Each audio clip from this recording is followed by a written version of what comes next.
We have a call waiting. Evening, caller. This is Forrest Nash, host of 189.16, The Scream. And tonight's 911 stand-in. Hi. Hello? Am I on air? Sure are, caller. What's your name? And what have you got for us tonight? Name's Eugene Stein, and I've got a heart full of love, Forrest. I'm hanging out in the middle of the maze, listening to your show, looking up at the stars and waiting for her. You got a special lady coming out to see you. Yeah. Molly. We planned to get lost in the maze tonight, to take our first journey together into the love labyrinth.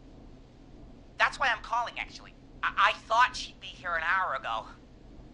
And since I've listened all night to how cool you play it, I thought you were the perfect guy to ask. Should I call her up and ask if she's coming, or wait and see? For real, kid? If you've been listening all night, do you really need to ask me? Yes, that's why I'm calling.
What the hell. Stay and wait. Forrest, that's a terrible idea.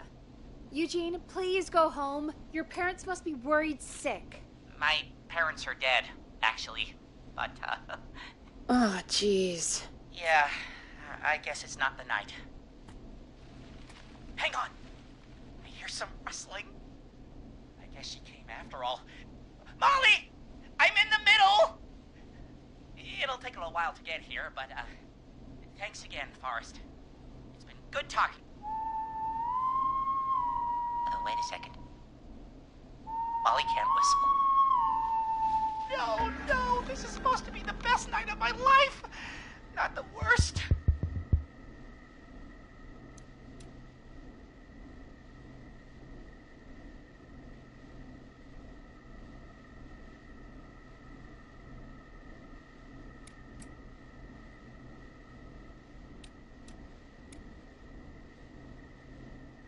Eugene, do you know the way out? It wouldn't be the maze if he could just remember the way, Forrest. She's right! Listen, Eugene, breathe, hide, and call back in a minute. We'll get you out. I'll do it for Molly. But please, hurry. Well, listeners, while Peggy and I deliberate, here's a track for all you lovers out there.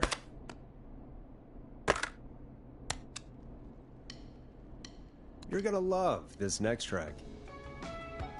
How the hell am I supposed to get him through the maze? You know Barbara, our receptionist? She's a maze fanatic.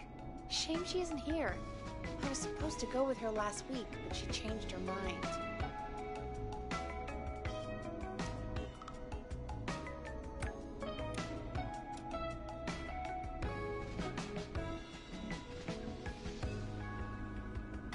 Maybe we should call Barbara then, if she's so big on the maze. We could, but I don't actually know her number. But she probably has maze stuff somewhere. Go and see what you can find. That'll hopefully be enough. Which one is Barbara again? Barbara! You know, Barbara! Uh... Forrest, I've seen you speak to her. Help me out, Peggy. She's the receptionist. Sits at reception, never does any work because she's talking to Brad all day. Ring any bells? Right, yeah. Sorry, I guess it's just the stress of... No excuses. Just go and find something to help us.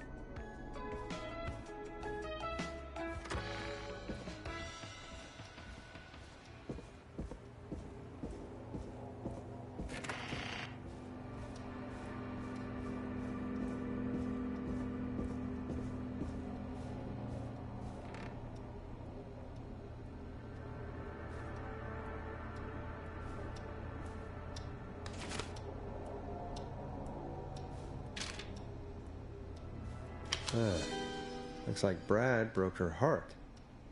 Wonder what she'd have done with all that Maze stuff.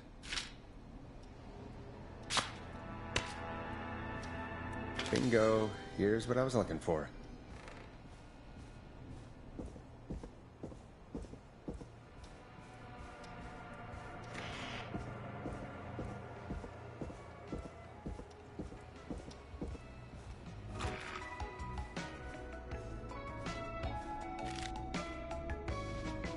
Any luck? For Eugene? Yes. For Barbara? No. Brad canceled the date. So Barbara left her tickets and a map for the Maze behind. Ugh, Barbara can do better than... Never mind. Let's save the kid. Eugene called while you were away. He's on line 1.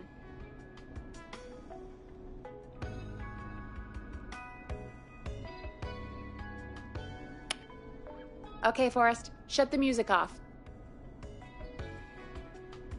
Welcome back to 189.16 The Scream. I hope you lovers like that track. And I hope we can help our... Hold on, let me know if it gets annoying and I can like mute myself on Discord. Let me make sure. Can you hear me on stream? Yeah. Hello. Lover in the Maze. Eugene, you're back on air. I'm lost, Forrest. I just ran and I don't know where I am. I'm at a crossroads. Facing a tractor statue. There are hay bales painted gold on my right.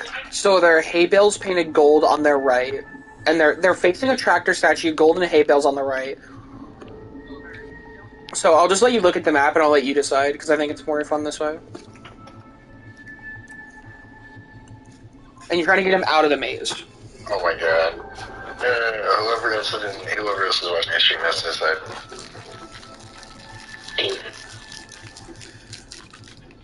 The tractor statue is in front of him, and the golden hay bales are to his right.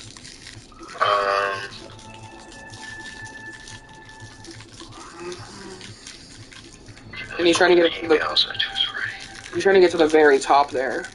So wait, where's he supposed to go? To the very top. Like, up here, that's the exit.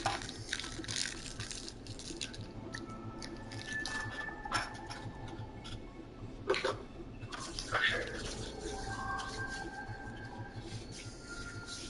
Oh, let me full screen this.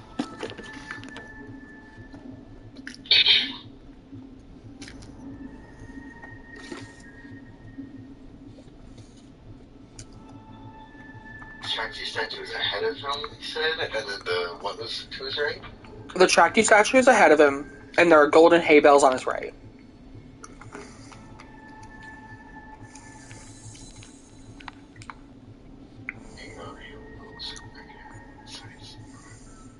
So, that means he should go.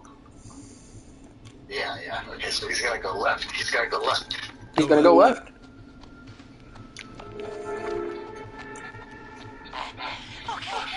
Okay. He went left, then tried a right. I went left. Then right. I have a pink statue. There's a pig statue in front of him, and a creepy rocking horse on his left.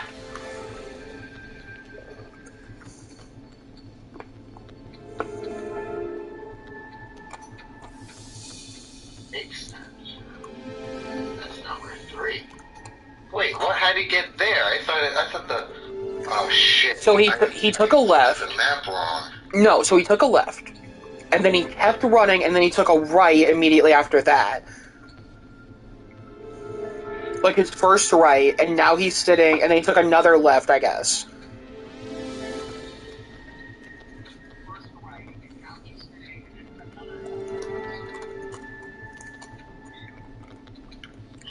Okay, well, if he's looking at the pig statue, that means he's looking at 3. Mm-hmm. Which means...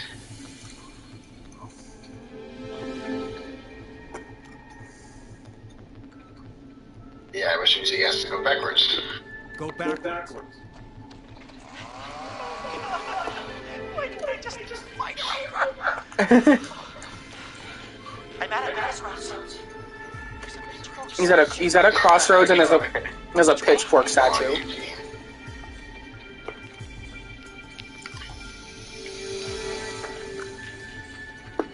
Work with me, is this something?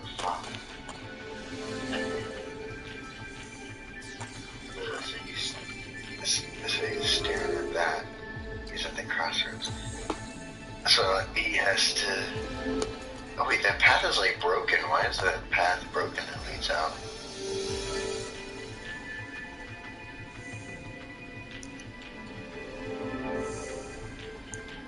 I mean, he can't take that. Yeah, if there's like any green in between the path, he can't take it.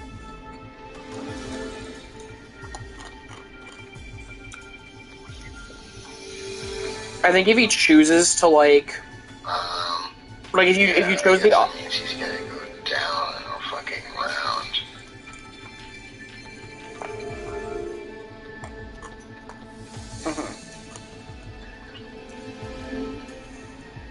Not like down now, but like, you know what I mean? Like, he's gonna go like left and then down like a little intestinal tract looking thing and then... So you want to say go left?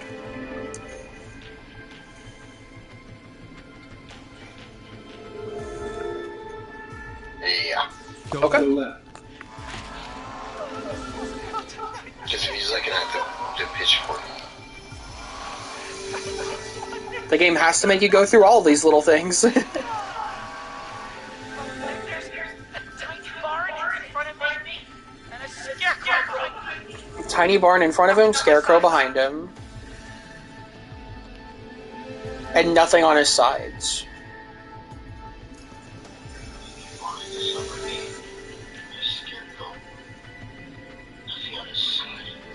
So he's looking at the tiny barn. The scarecrow's in front of the scarecrow's behind him. The tiny one. Okay. So that means he has to go to the right. Go right.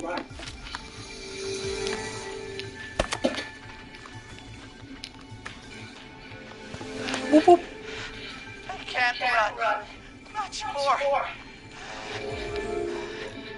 I just passed a corn silo. Oh, come on, Eugene. See it? Your life's at stake. He just passed a corn silo and he didn't see anything else. Please. Where do I go? Please, where do I go?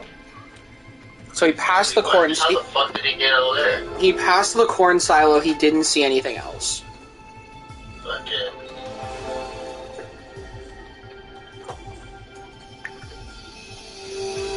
How's it possible?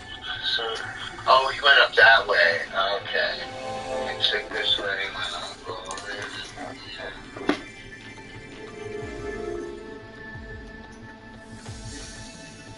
Well, his only option is going left, right? I mean, what right can he take? Where's like, if I'm understanding this right, he passed the corn silos, so that means he's probably on that little left turn bend, right?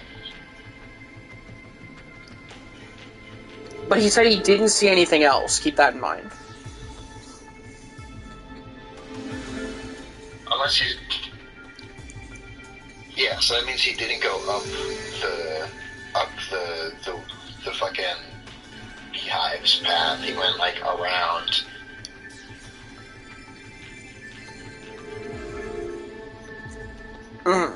So where would he go if he's past the So corn he did silo? that path that, like, goes past the 7 and the 6, like, thing, like, diagonal.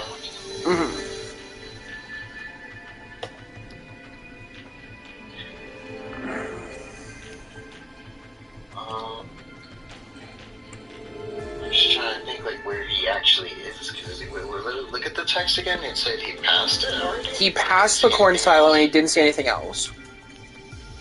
So he's beyond the corn silo.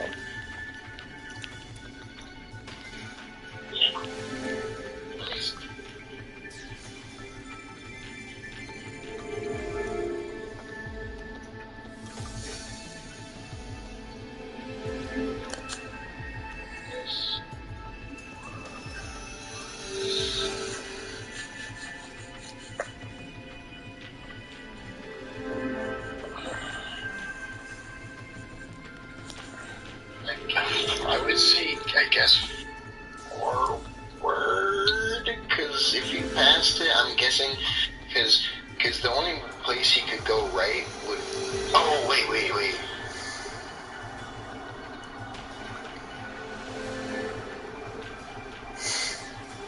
So, like, he went in, probably took that, like, left turn that goes downward, and then there's, like, forward, left, and right. So then, yeah, I guess it would be going right. Oh, right. There you go. I didn't get it my first time either. I like barely understood. That's a really convoluted one.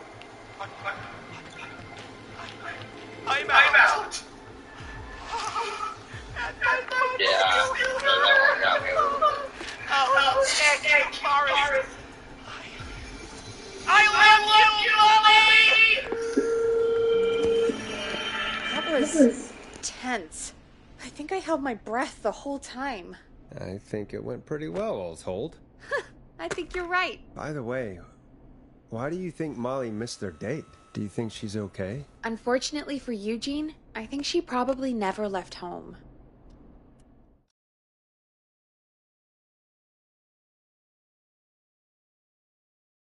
Thank you for calling in, Mr. Walton. We'll make sure to add the town librarian to our list of suspicious Clives. Remember, report a Clive to stay alive. Next caller is up, Forrest, so take it away. Caller, you're through to Forrest Nash on 189.16, The Scream. Hey, wonderful show tonight, Forrest.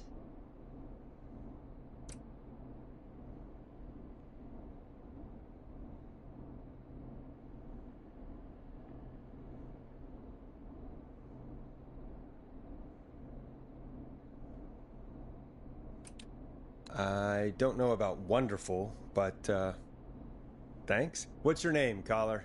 You can call me Dawn. Could you play my tune, Forrest? Your tune.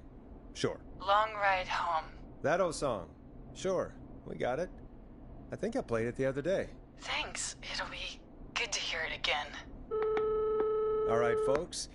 Coming up is that old classic. Forrest, I don't think you're gonna find that song. What do you mean? I played it a few nights ago. I know, but, we don't have it anymore. What are you talking about? I threw it away. You threw it in the trash? No, I threw it out the window earlier today.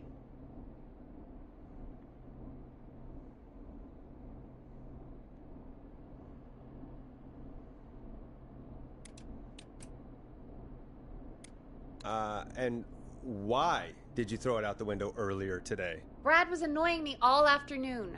He played it on repeat because he knows I don't like it. So I grabbed it and threw it right out of one of the office windows. Not my finest hour, but I can only take so much.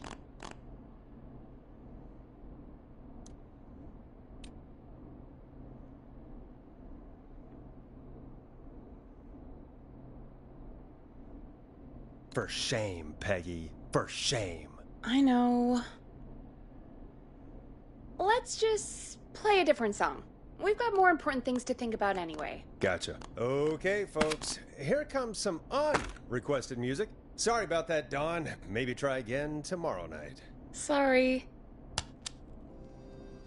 I know him. You love him. This is Roddy Snatcher with his new single, Final Breath.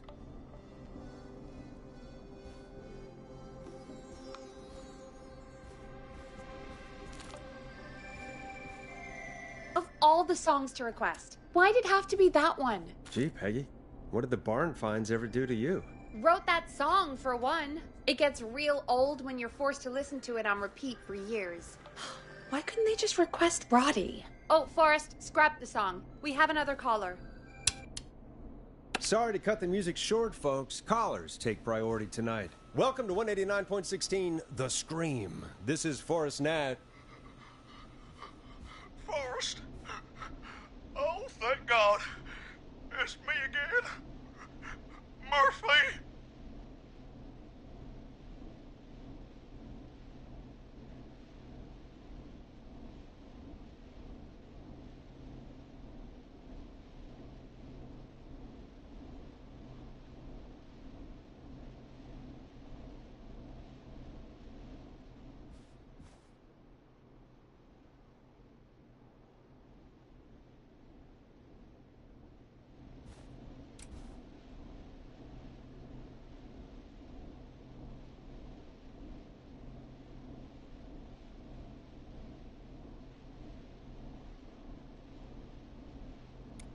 Hey, how'd it go, Mr. Dojo? Oh, the killer got me, man. Why did I ever trust a guy named Master Robbie? I warned you not to. Hindsight is 2020, okay? Forrest, we need to do something. Goddamn piece of... It came to the Gallows Waste Disposal plant. Beat on me, man. Carry me inside and lock me in a dumpster. I got a flashlight, but... Oh, goddamn. I smell smoke. I think he started a fire. Hold on, Murphy. We'll call for help right now. You gotta hurry, man. I need someone here now or I'm gonna die. Peggy, get the fire department on the line. On it. All right. Now just... Come on, pick up. Hi. Yes, I'd like to report a fire over at the Gallows Waste Disposal Plant. It's an emergency. What do you mean it's not operational? Why is there no backup vehicle? Oh, god damn it! Forrest, that evil son of a bitch slashed the tires on the town's only fire engine. They can't do anything. But I have a few friends who live nearby. Maybe one of them can save Murphy. Where do they live? My friend Alex lives on the corner of Haddonfield and Romero Street, and Catherine lives on the west end of Myers Lane. And there's Jericho on the east end of Myers Lane. But he's old. Really old. Okay, I'll check the map, see who would be best to do this.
Turn my mic again.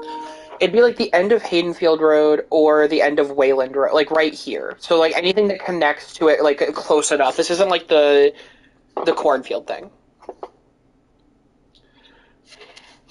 Okay. I guess the person closest then, like with the Old man? old man, Jake Butt. All right. The first time I did this, Who can help Murphy? I truly messed this up. I was so certain it was it was McCready, or not, it was like Romero Street or like McCready Street that was closed off, or like Myers Lane or something. And so, or I was like, oh, if it's McCready Street that's closed off, then couldn't you just go up Haddonfield Road? No, no, that's a. Let me ask. Where's Murphy again? Forrest, really? He just told us. He's at the waste disposal plant. You're right. Okay, sorry, I forgot. Just wanted to make sure. All right, Forrest, who should I call? Who can help Murphy? We're calling Jericho? Yeah, old man Jerky Butt. Old man Jerky Butt. Give me a second.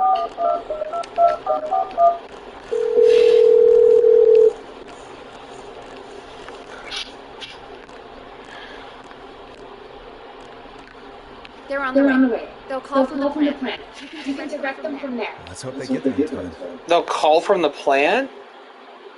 The last time I did this, they were just like, oh, they couldn't get there in time, so I guess there might be more to this, but I just never even saw it.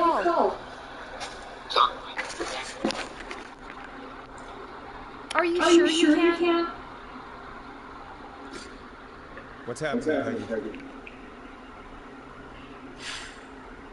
Old man Jericho Old man Jericho wasn't fast enough. You mentioned him. But I did. The plant burned down. It collapsed. So Murphy is... Poor Fernando is gonna be crushed. So I guess it's the farthest person away. His father died a hero. Just like his dad. Oh. Jerky Butt? Just like his dad is crazy. She just said that his son's gonna be crushed and that his father's dead and was destroyed, died in the power plant.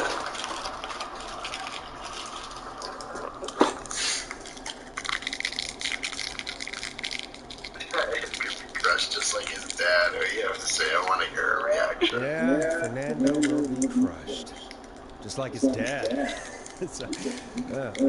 Poor kid. Forrest, I wasn't trying to set you up for... That's awful. I promise we will stop this. For you and for Fernando. Peggy, it's going to be okay. Forrest, we have another caller. Let's not waste time.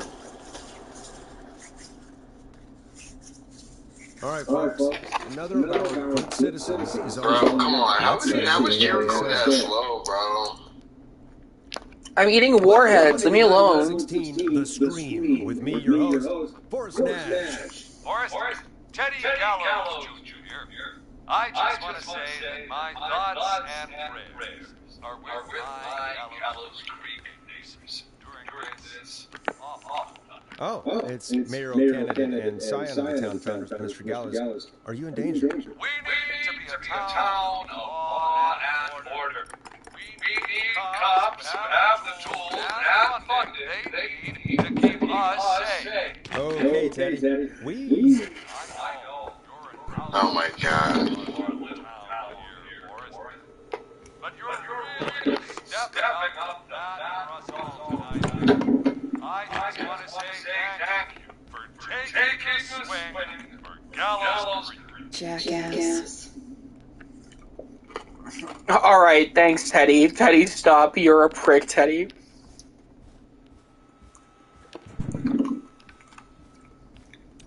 You're a prick. Oh, that's funny. Are we going for that one?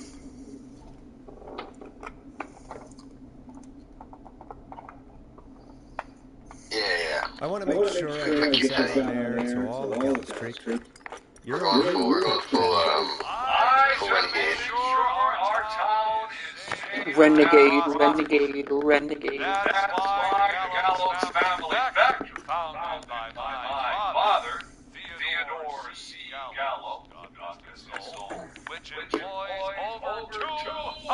Teddy, unless you've got an emergency, I'm cutting you off.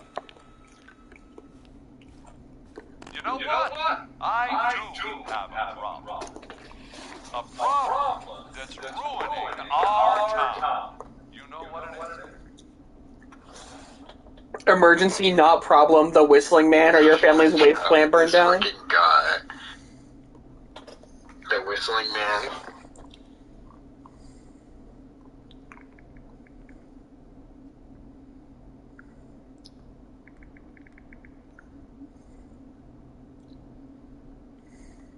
Yeah, maybe your family's face plant that burned. Yeah, I like that one. Give me just a second. I'm doing a really funny bit.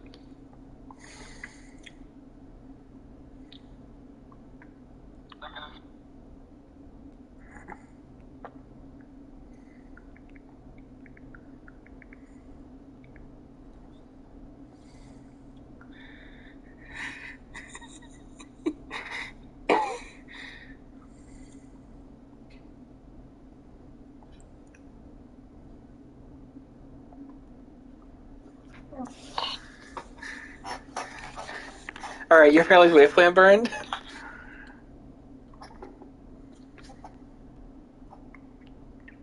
Is that what you want to say?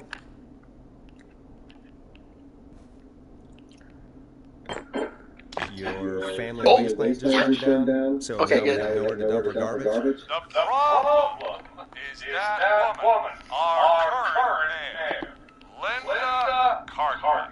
Oh, here Go, we go, go. go. She just isn't one of us. Linda Cartwright is un-American, unstable, and You're not better than anyone, Teddy. Just because you inherited half the town. your producer sounds a little unstable too. Don't you dare speak to me that way. Cut him off, Maggie. I guarantee this kind of thing will not happen when I take office. The moral decay of... And that's enough of Teddy Gallows Jr. for one lifetime. I always feel disgusting after hearing him talk. Just play an ad, Forrest. I need a minute. We'll be right back after these messages.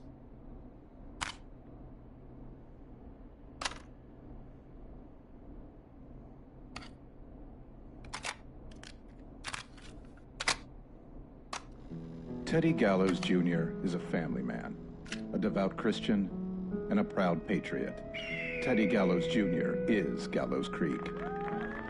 Like his father and all his fathers before him, Teddy Gallows Jr. has worked hard to create jobs, improve infrastructure, and make Gallows Creek a good place to raise a family. Unlike current mayor Linda Cartwright, Teddy Gallows Jr. lives in Gallows Creek. He's our neighbor, and he stands with our neighbors. Like Sheriff Matthews, who, after years of keeping the peace, Mayor Cartwright is trying to force into early retirement. Teddy Gallows Jr. doesn't believe in keeping a good man out of a job. Teddy Gallows Jr. believes in the American dream. Does Linda Cartwright? Help Teddy Gallows Jr. keep Gallows Creek a good American town. Help him become mayor. Take a swing for Gallows Creek. Vote for Teddy Gallows Jr. My name is Teddy Gallows Jr., and I approve this message. God, what a jackass. 100% grade A asshole. Linda Cartwright isn't super herself, but she's not... Yeah, we don't have any more of those ads to air tonight, do we? No, just the one. Good. I have to ask, though. Take a swing for Gallows Creek? He set the home run record for Gallows Creek High. Of course he's one of those guys. Yep, he played lots of sports back in the day, and he never lets anyone forget it. Right. Let's just get back to the show. Well, folks, hearing that reminds me that every vote matters. That ad really made me want to take a swing at Teddy Gallows. You mean take a swing for Teddy Gallows? Yeah, sure. Let's find out from our next caller who's got their vote. Caller on line 1. Hello, caller. You're live on The Scream with me, Forrest Nash.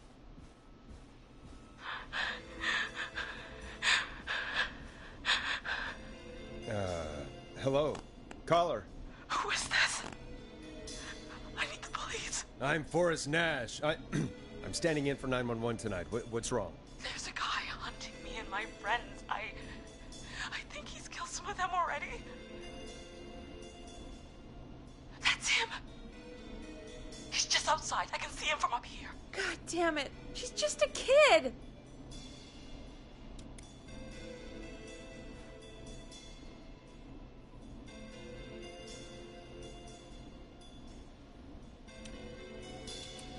Where are you? Are you somewhere safe? Oh my god, oh my god. Stay with me, kid. Focus. I can't do this. Yes, you can. Focus. Tell me, what's your name?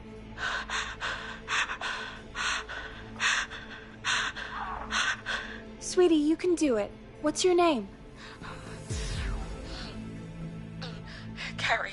Good, good. Carrie, listen to me. We're gonna get you out of there, all right? Now, where are you? The old murder house. Upstairs. I'm at the end of a hall. There's a bathroom, a couple bedrooms, a closet. Oh, he's coming. Where should I go?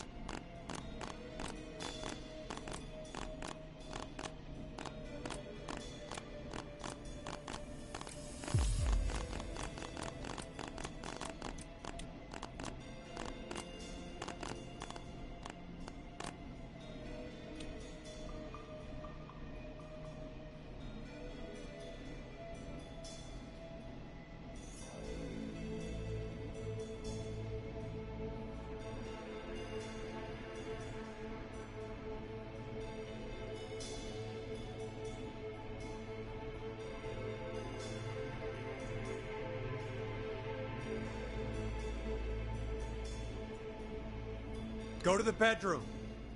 Okay, I'll...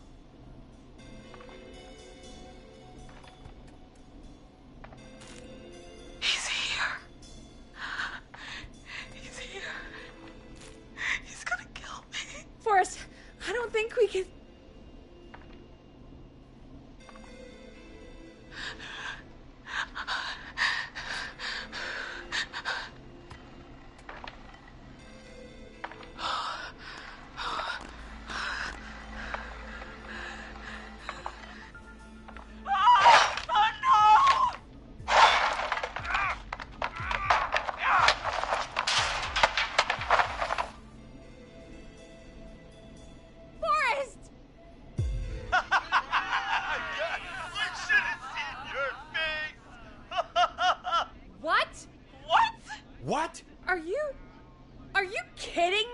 Okay, what the hell is going on here?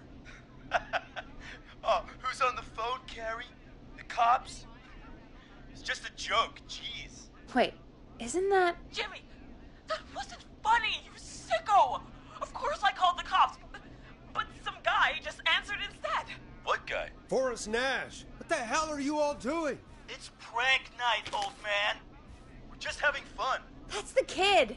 The kid who called in earlier pretending to be the whistling man. Friendship quiz. This might work. That's it. I'm out of here.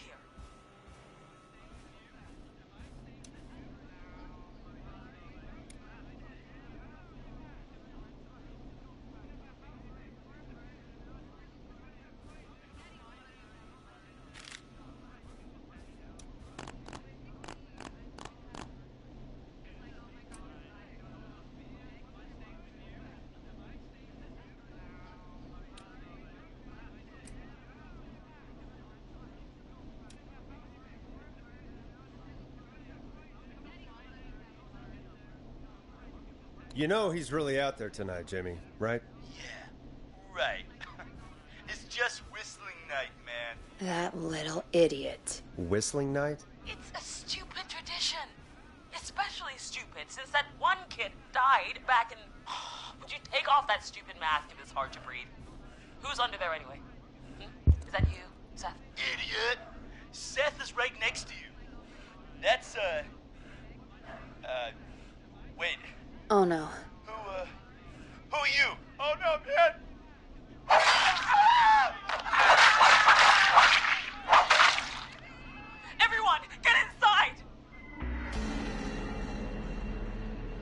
Everyone, run! You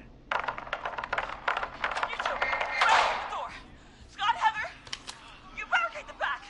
As long as he's out there and we're in here, we're safe, right?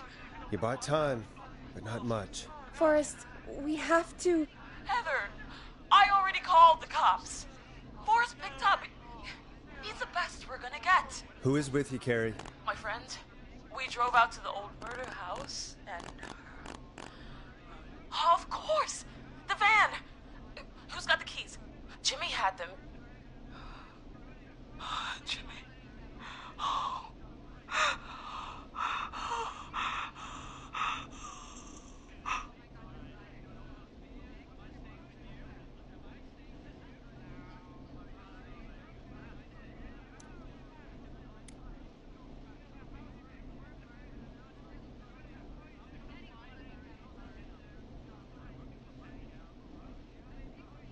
Focus. Stay focused, Carrie. Focus.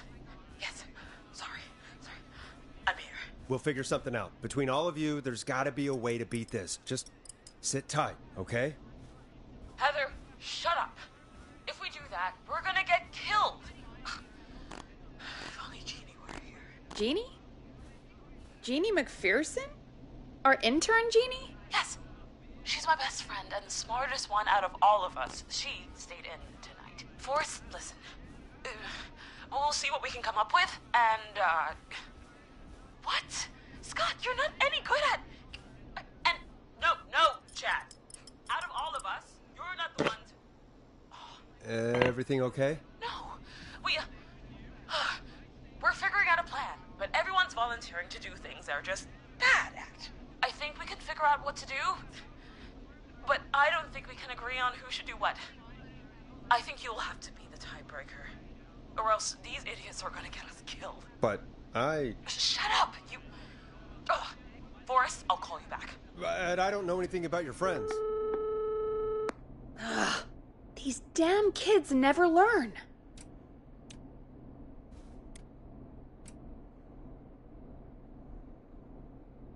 Breathe, Peggy.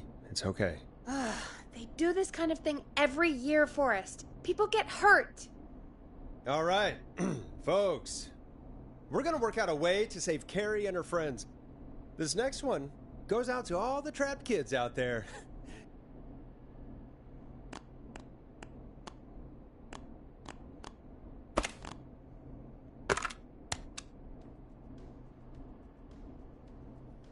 Enjoy this classic by Smooth. It's their hit song, The Word.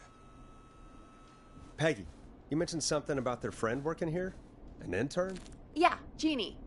Seems a nice enough girl, but a bit head in the clouds, you know? Not sure why we took on an intern. We really didn't have the office space for one. Poor thing got tucked away in a dark corner somewhere downstairs, I heard. All right, I'll go see if I can find her desk. Hopefully she has something we can use.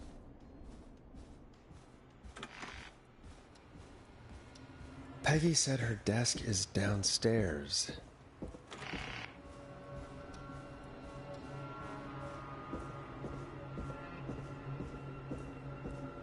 Jeez, they really tucked Jeannie away.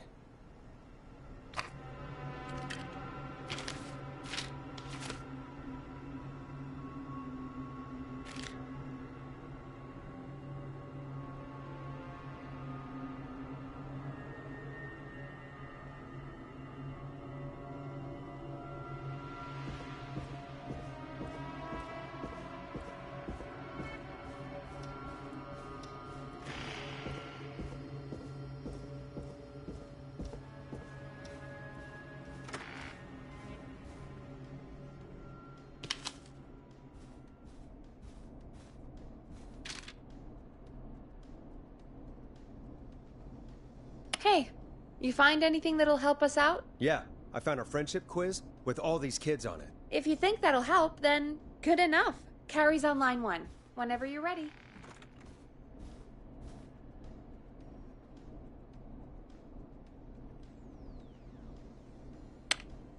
When you're ready, shut the music off.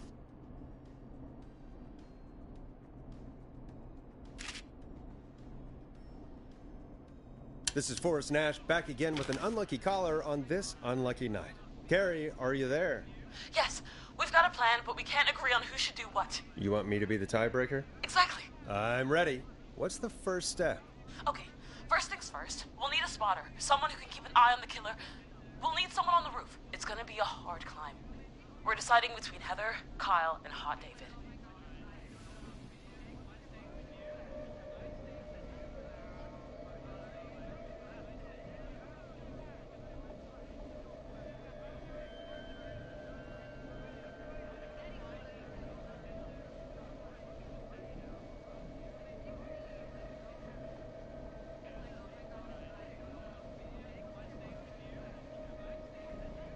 Heather's got this. Yes, Heather, he picked you. Now please, stop talking about all your cheerleading trophies. Part 2. The Whistling Man padlocked the gate back to the road. Before we drive out of here, we need someone to pick the lock. Seth, Jennifer, and Scott all want to do it.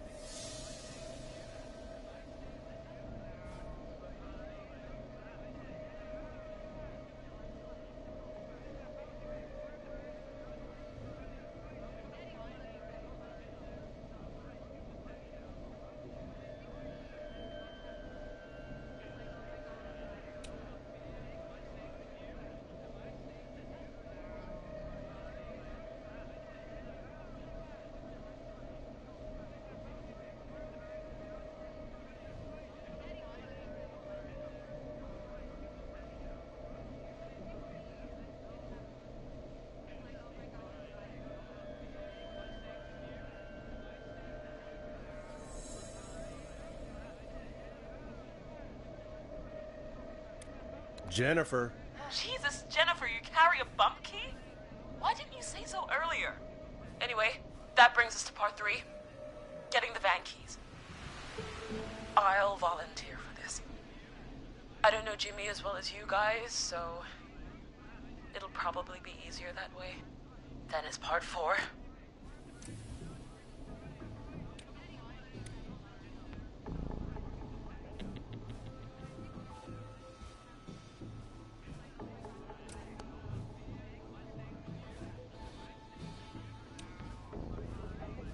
This plan is, well, it's ambitious. Thank you. You're doing great. What's the next part? Part 4. We need someone to lead the Whistling Man away. We need a fast runner. For this one, we're trying to decide between... Who was it again? Hot David, Cynthia, and Scott.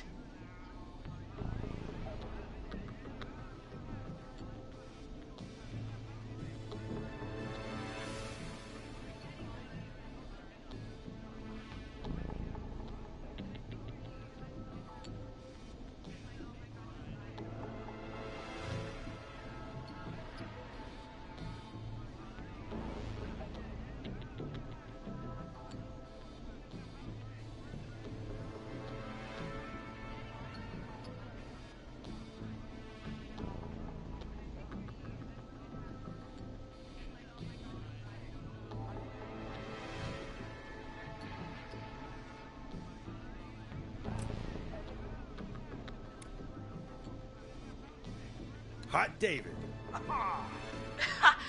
Yeah, you spend a lot of time running shirtless.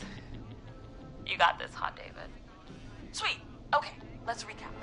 We get the eyes on the roof. A runner distracts the killer while we grab the van keys and pick the lock on the gate. Now the tricky part. The getaway. Ooh, what's the plan there? Well, we can't all outrun the Whistling Man.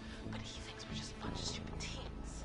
So, let's use that against him. Part 5. We trick the killer into a trap. Someone can pretend to be injured.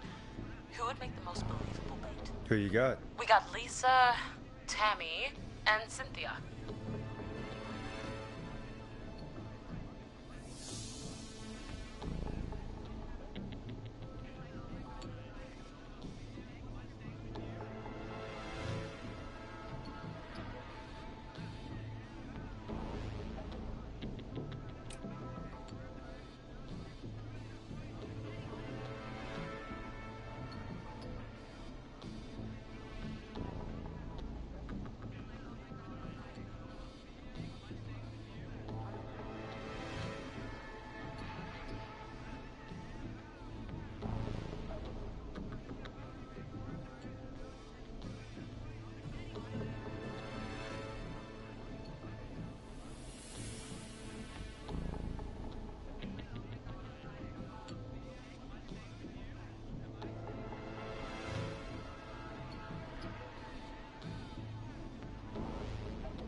Lisa.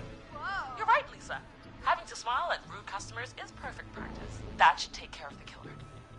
And then it's time to get out of here. Finally, part 6. We need someone who can drive us through the woods and back to Gallows Creek alive. Who's our getaway driver? Should it be... Who have we got? Chad, Scott, Cynthia, whatever. Forrest, you know what to do.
Chad.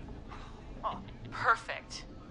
Your go-karting experience will be great, Chad. Thanks, Forrest. We'll just take a few seconds for ourselves, and then it's go time. Sounds good. Talk to you in a sec. Good luck, Carrie. That actually sounded like a pretty good plan.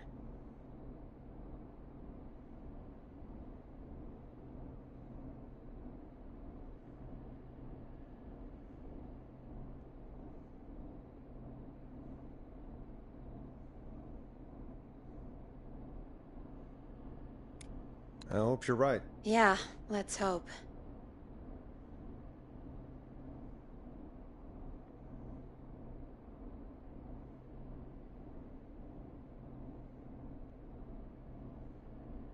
Oh, the kids are back already. Line 1 again. If you're just tuning in, we're coming to you live with a bunch of teens about to flee a madman. Listener discretion is advised. Are you ready, Carrie? We're good to go, Forrest.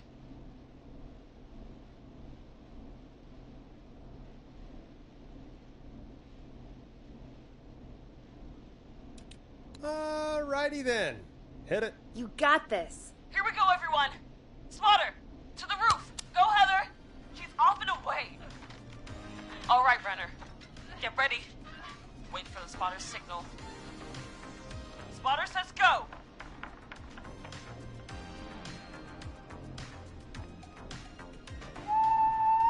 You took the bait. Lockpicker, go. I'll get the keys off Jimmy.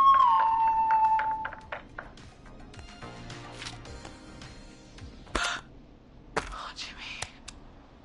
Oh, his face is... The keys, Carrie. You need to get the van keys. His face is lying next to him, Forrest. He got caught. Oh, God.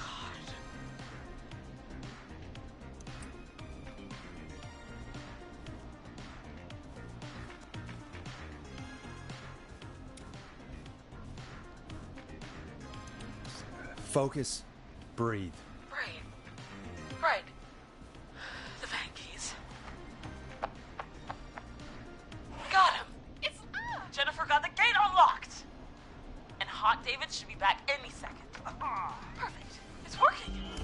I can't believe it's actually working. You're doing great. Focus. You got this. We got this. Next step, trap the killer. All right. Wait. Get into position. Everybody else, hide.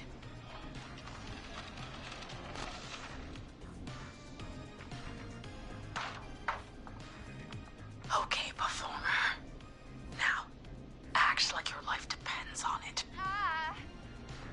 Oh. There he is. He's buying it.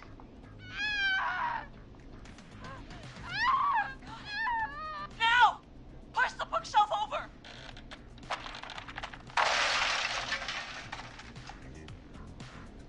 Oh my god!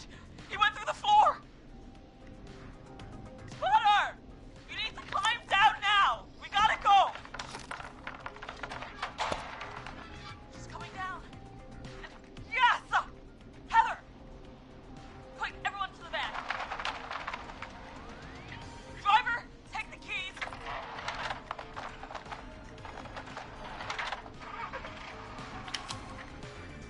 The damn gate swung shut.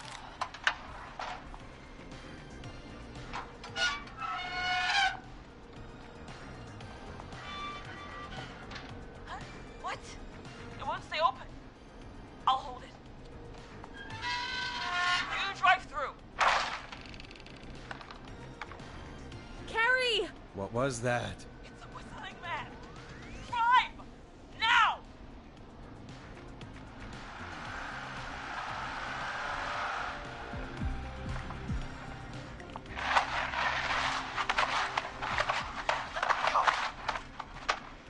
Let me go! Go! Just drive! Oh my god. Please, no! No!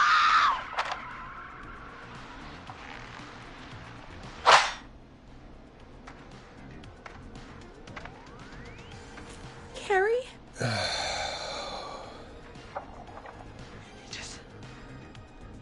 He just stared at me. Carrie! Carrie? Just stared at me. And walked into the woods. I don't understand. Thank God you're okay. Can you get somewhere safe? I can make it home. Thank you both for helping. If you hadn't, It was your plan, Carrie, and it was a great plan.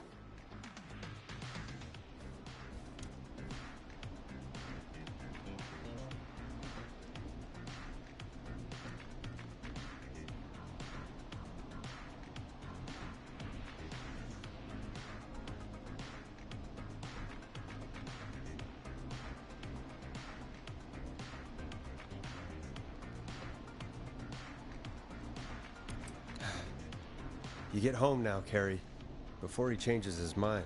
right. I need to get home. Breathe, Carrie. You're okay now. I'll call you when I'm somewhere safe.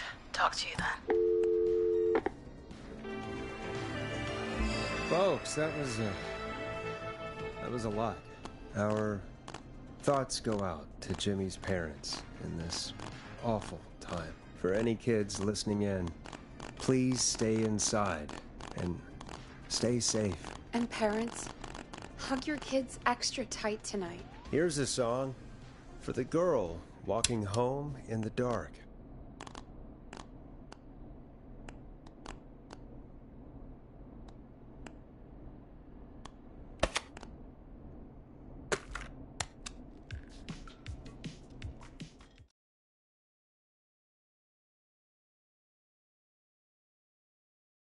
Hey, we had a call come in. Okay, Forrest, shut the music off. Forrest Nash here. Listeners, we've got another caller live on 189.16, The Scream. What's on your mind, caller? Hey, Forrest. I just wanted to phone in and say that I think I speak for everyone when I say that you're providing a real service for Gallows Creek tonight. It's cool what you're doing, man. Well, I'm just doing my job, friend. Anyway, tell me about yourself. What's your name? Are you keeping safe tonight? Yeah, man, I'm good, thanks. I'm at my roller rink, trying to get everything ready for the Harvest Festival tomorrow. I had a guy from Starling Security here earlier installing the Starling 4000 system, so I'm a little behind. As for my name, my friends call me Roller Ricky, and I now consider you a friend, my man.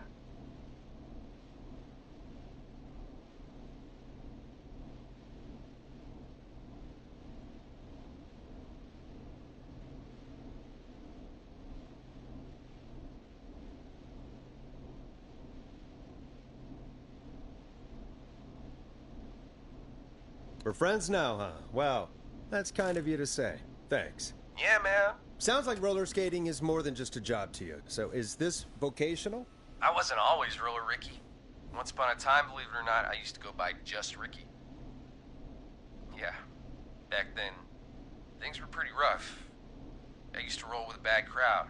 Not all bad, but there was one guy. Anyway, some bad stuff went down. I harbored a lot of guilt for a long time and turned to the bottle. I didn't really talk about it or even know how to talk. It's just how it was. That bottle took the best years of my life. Or so I thought. It's never too late, Roller Ricky. How did you turn things around? I joined a support group. I opened up about my problems, and sharing that burden just took so much weight off. It's a long story from there, but I found roller disco. I learned how to have fun again, cutting loose and making shapes. Now whenever I get down, I get down. I'm finally free from it all, man. It's important just to talk to somebody. That's the first step. Ain't that right, Max? Aw, hello, Max.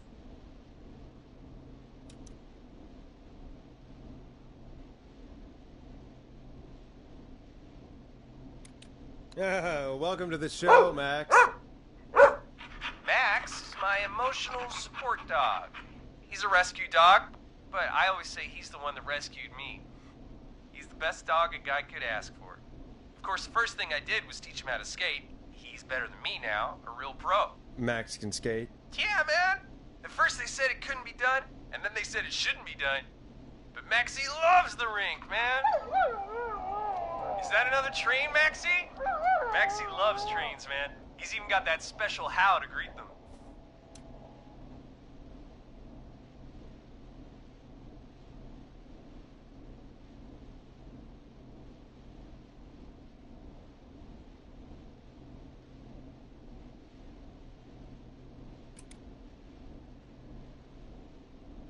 I'm sure your neighbors must love that. Maxie appreciates all the positivity you're throwing out, my man. You know, I'm actually hosting free skating lessons tomorrow at the festival. I think it's a great opportunity to give back to the community. Man, all this talk of skating's got me itching for a boogie. Before I switch my radio off for the night, could I request a song for us? Something I can groove to, you know, something funky. It'll be me and Maxie's final boogie breakdown tonight. Then I think we'll take it down a level. I can do that. Thanks again for calling. You and Max, be safe now, okay? Bye, Maxie. You got it, man. Peace. Well, folks, this next one goes out to Roller Ricky and Max. Enjoy.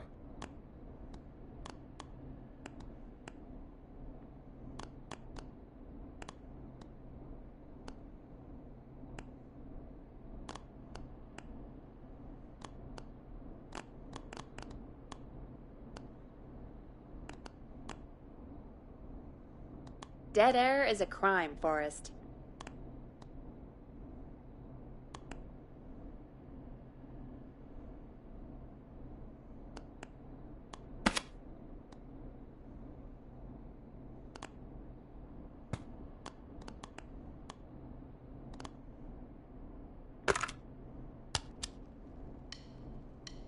Here comes one of my favorites.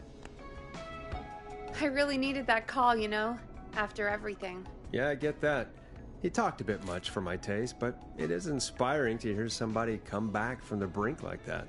Yeah, that's what I meant. You were thinking about Max on skates, weren't you? Well, would you look at that? Another caller on the line. What are the odds? Better take it. Time to turn the music off. Welcome back to 189.16, The Scream. This is Forrest Nash. How are you tonight, caller? I'm doing okay. I made it home safe. Gary! Hey, I just wanted to thank you for doing what you could earlier. You know, even though we lost Jimmy, and I don't know. Hey, it's okay. You were so brave earlier. You're safe now. I wanted to ask you why he didn't. Why am I? Why what, Carrie? Why did he spare me? After what he did, why let me go?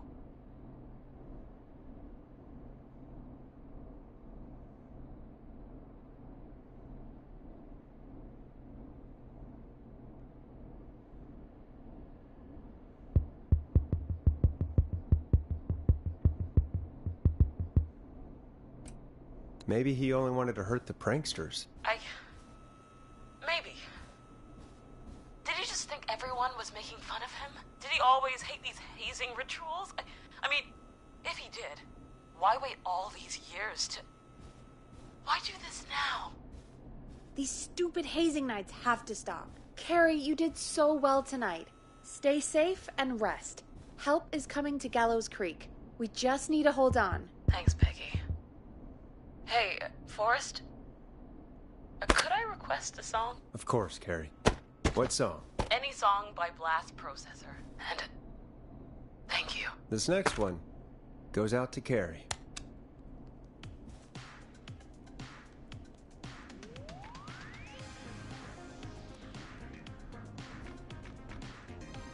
You know, what Carrie just said has really got me thinking. About what? The Whistling Man left her alone. Why? There must be a reason.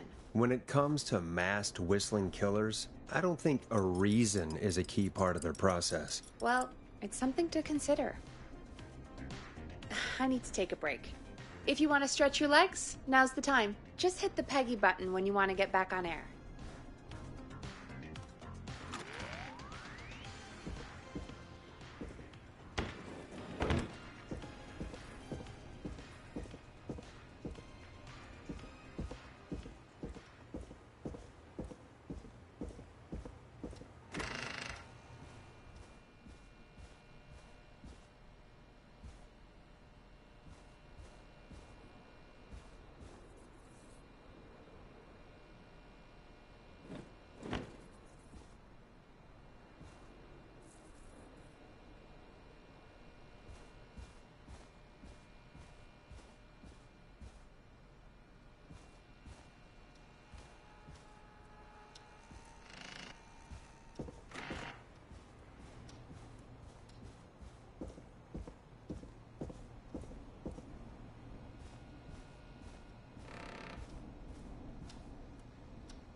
So many locked doors, so few keys.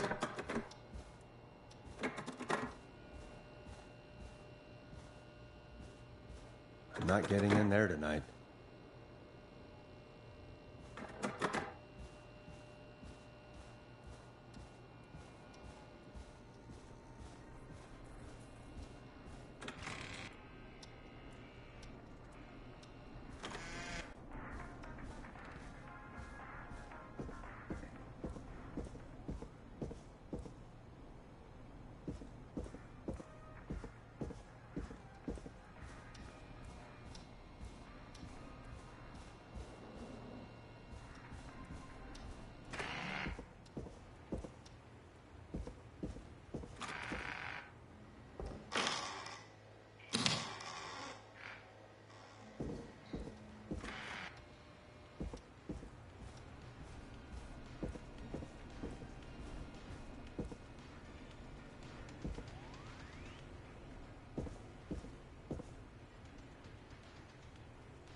Let's get going, Peggy.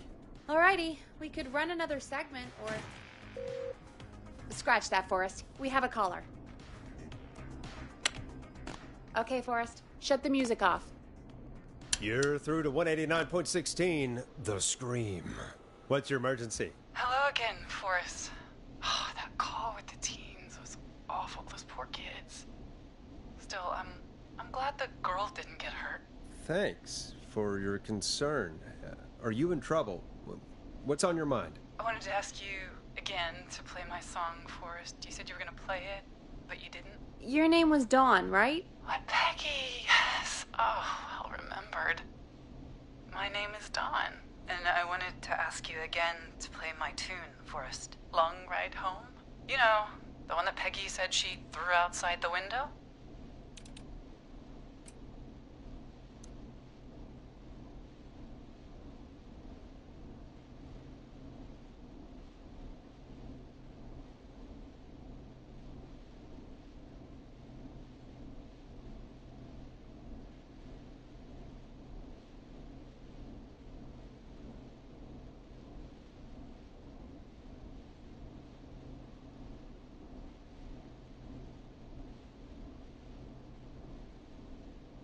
But we don't have that song. As you just said, Peggy threw it out the window. But, Forrest, you do have it. It's just outside the window. There's a serial killer on the loose. I can't just go outside hunting for a record. I'm really sorry, Dawn, but we just can't get it right now. But wasn't the Whistling Man just at the old murder house? That's miles from the station. It won't take you a second to grab it.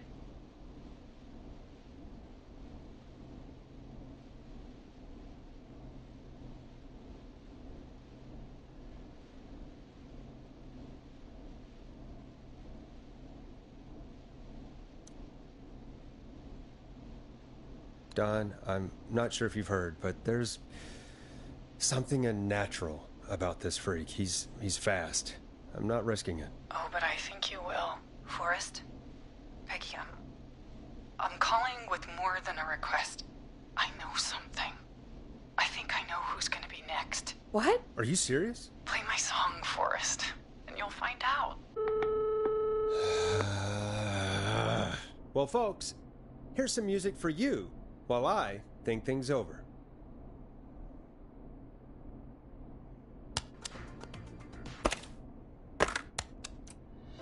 You'll like this next song. Is she serious, Peggy? She's serious about hearing that song, that's for sure. Peggy, I mean, is she serious about... I don't know, Forrest, but we don't really have a choice, do we? If she's telling the truth...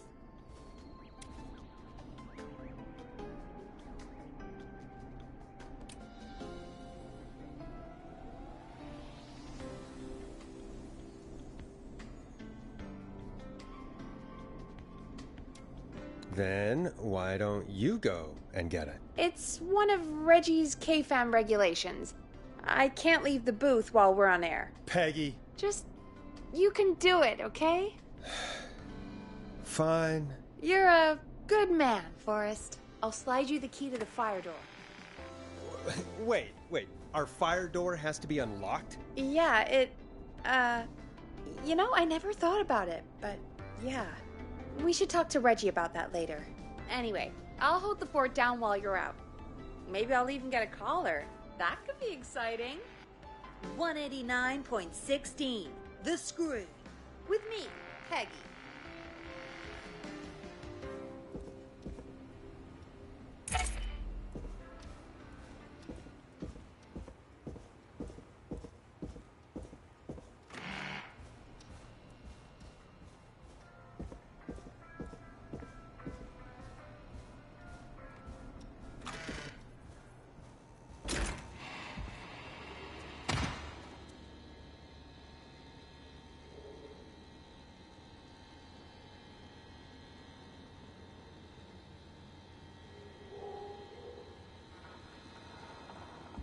You know, I hope she'll be happy when I'm brutally murdered by the Whistling Man.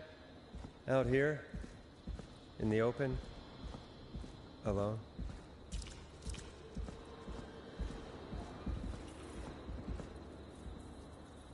Here it is. Long Ride Home.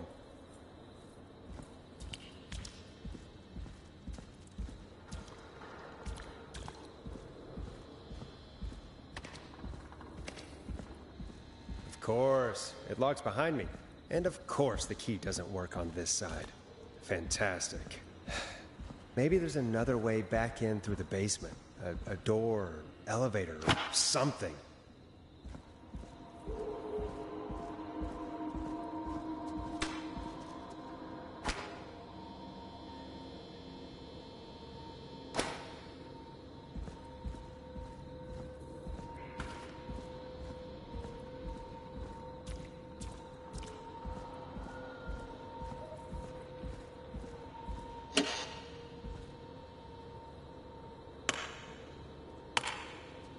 Looks like I'm gonna have to hunt around for some new fuses.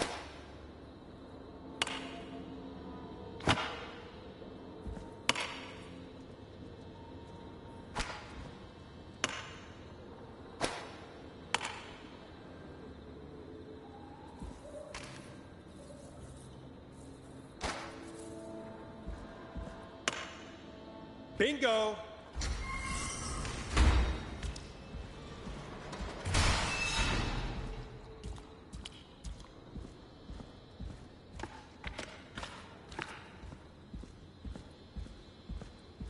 I could probably survive that fall. Looks like the janitor's closet. What did Peggy say his name was? Clive?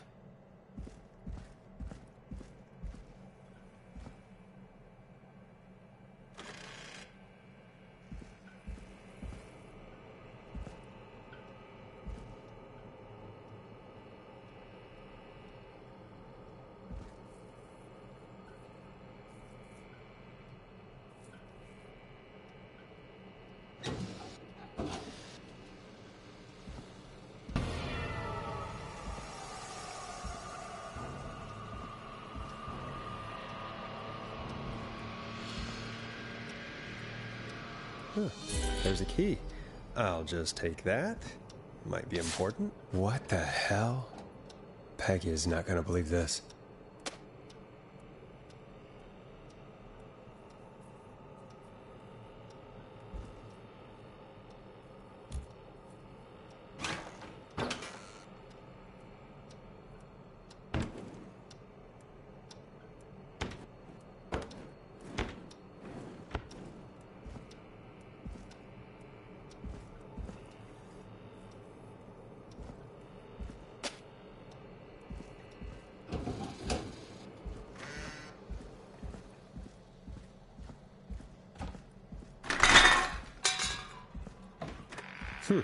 I wonder how the show's going.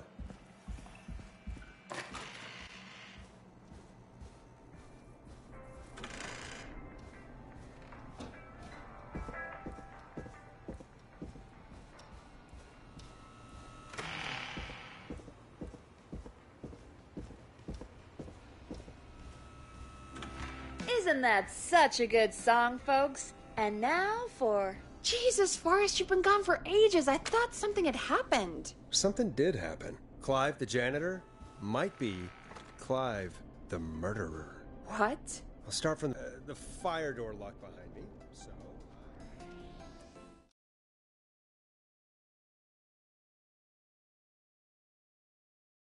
Why did you heave that thing all the way up here? Because the basement's creepy as hell, and I don't like standing around down there. Fair. Alright, let's run through this again. We have a creepy board you found in a creepy basement, made by our creepy janitor, who you think is the creepy whistling man. Yep. And on the creepy board are the names Chuck Brody, Kim Walker, Rebecca Allen, and Aunt Williams. Correct. And you think one of these people will be the whistling man's, Clive's, next target. That's right. And we've got to find them. You said there are 4 locations listed there too? The hospital, the power station, the gas station, and the trailer park. Clive must think the target is at one of those locations. Forrest, you're gonna have to figure out if any of the potential targets are at one of these locations tonight. Hit the button if you need any help.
How's it going?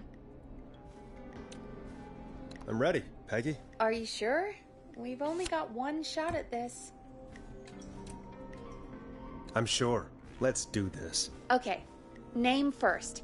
Who do you think the target is?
Chuck Brody. And where will I find them?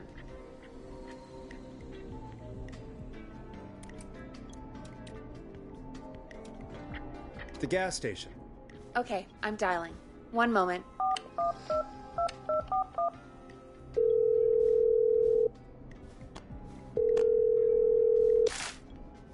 Hello? Chuck Brody! Listen, I know this sounds crazy, but we have reason to believe the Whistling Man is coming for you. You need to get yourself and everyone else out right now. The Whistling Man? Who the hell are you? Who is this? This is Forrest Nash. Listen, the Whistling Man's back. We found a list with your name on it, and... Oh, God. It's today. The year I finally let myself forget.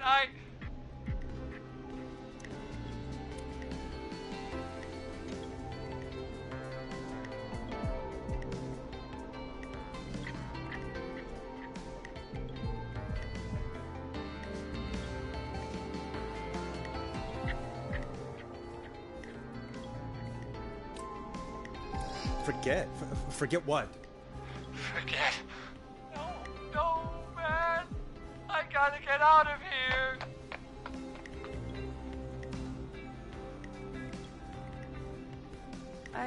I think he ran off.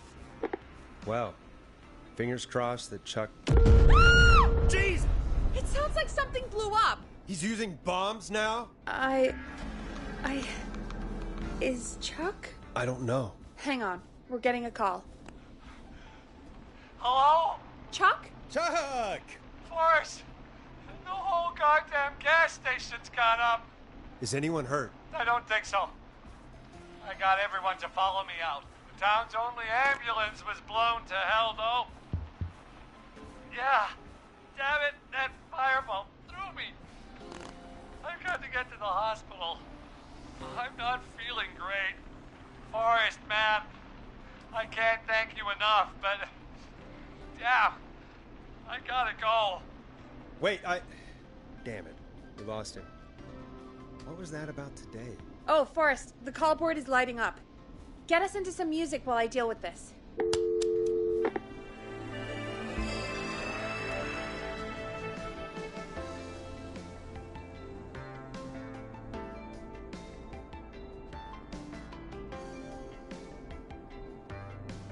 Careful with this next track, listeners.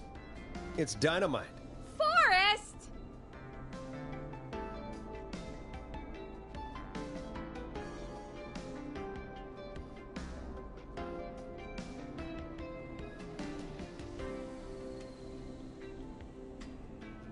There's gotta be more in the basement to show us who Clive is targeting. And if that's the case, we can get ahead of him. Stop the killings before they can happen. Forrest, we need to go back down. By we, you mean me, right? Yep. Like I said, I need to handle all these calls. Maybe start with that creepy mannequin room you mentioned before. I still have a lot of questions about those, by the way. Me too.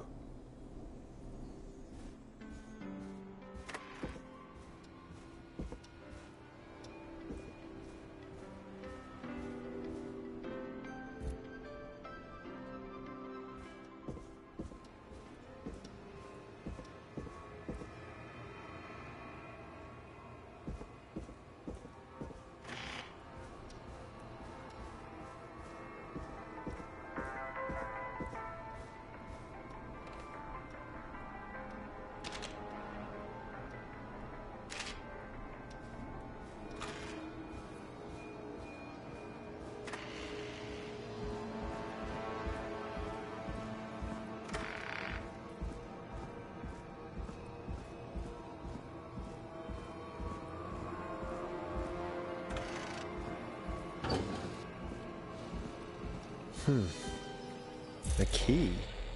Was this always here? I must have missed it when I brought everything upstairs.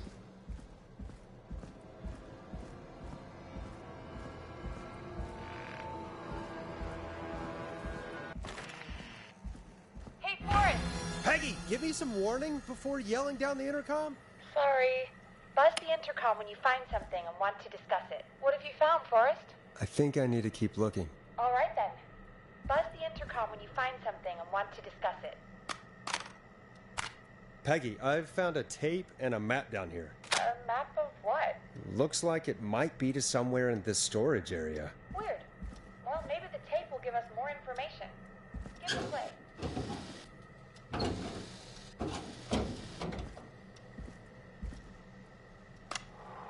George Barrow, 1968. That's when this all began for me. Follow the maps. Find the tapes. I'll be waiting. Wait. George Barrow? We all heard that he drowned after a night out drinking. Was it actually Clive? Has Clive really been the whistling man for that long? He says I need to follow the maps and find the tapes. I guess that's what this map is about. I think we need to see what else is hidden down here. Be careful, Forrest. Keep looking. Buzz the intercom when you found something.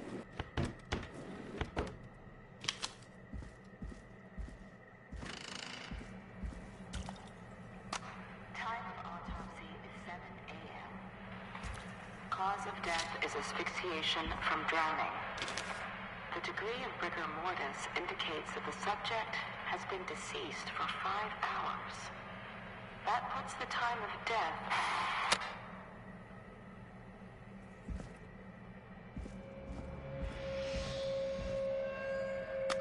Small lacerations to arms, legs, and face, typically obtained by running through foliage. Severe blistering to the feet, as though the deceased had been running without stopping.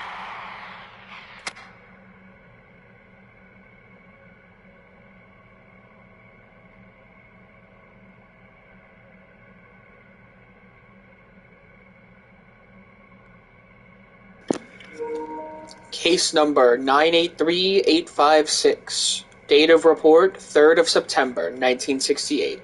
Prepared by Sheriff J. Matthews. At 4 a.m., a call was received from a jogger, a Miss Sandra Sharp, reporting that a body had been found washed up in the reservoir. I drove out to investigate and was able to identify the body at the scene as that of George Barrow. I contacted the coroner's office and then the boy's parents. They informed me they had not seen him since 7 p.m. on the 2nd. This looks useful.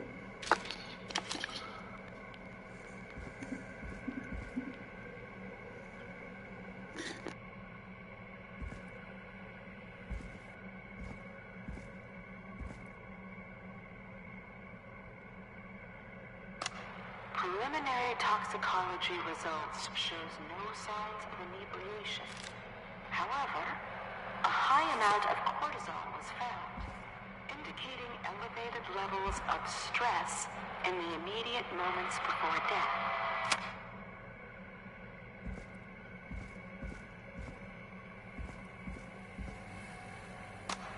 Additionally, there appears to be a post-mortem injury to the arm. It looks like it was trapped in a car door.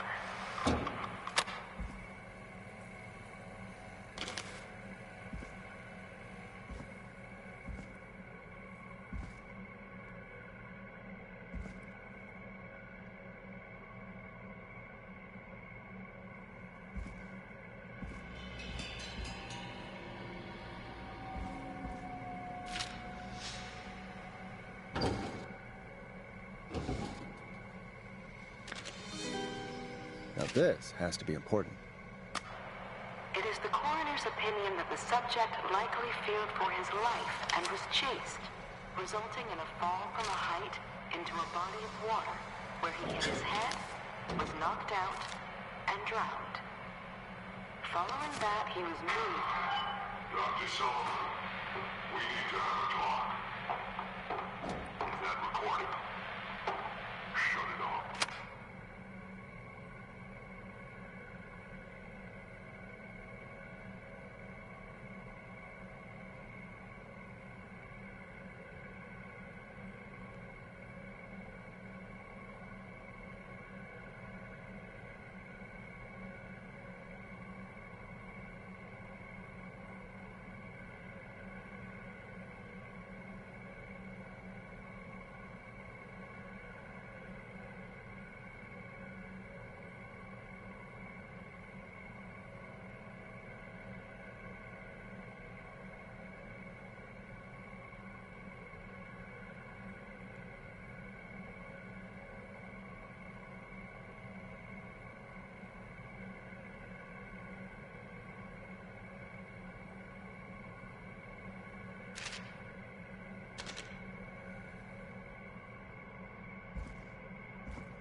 Ooh, a new vinyl for my collection. If you're listening to this, then I'm probably dead. What the? I'm a man who likes to stay informed. I've got subscriptions to newspapers all over the country. A few weeks ago, I noticed headlines cropping up in those papers, one after the other. Each headline about a murder. Each murder, the death of someone I knew almost 20 years ago. And each one drawing closer to Gallows Creek. Drawing closer to the anniversary. None of us are innocent, but I don't think we deserve killing. All I hope now is that I can save some folk from the worst. That I can, I don't know, do something to make up for what I did back then, I guess. I didn't kill anyone, mind you, but that's past mattering. Now, there's more I could say, that I should say, but my employer made it clear that my family would pay a high price if I ever spoke out. So, hopefully I've said enough for you, listener, whoever the hell you are, to start putting the truth together. What the hell? Peggy is not gonna believe this.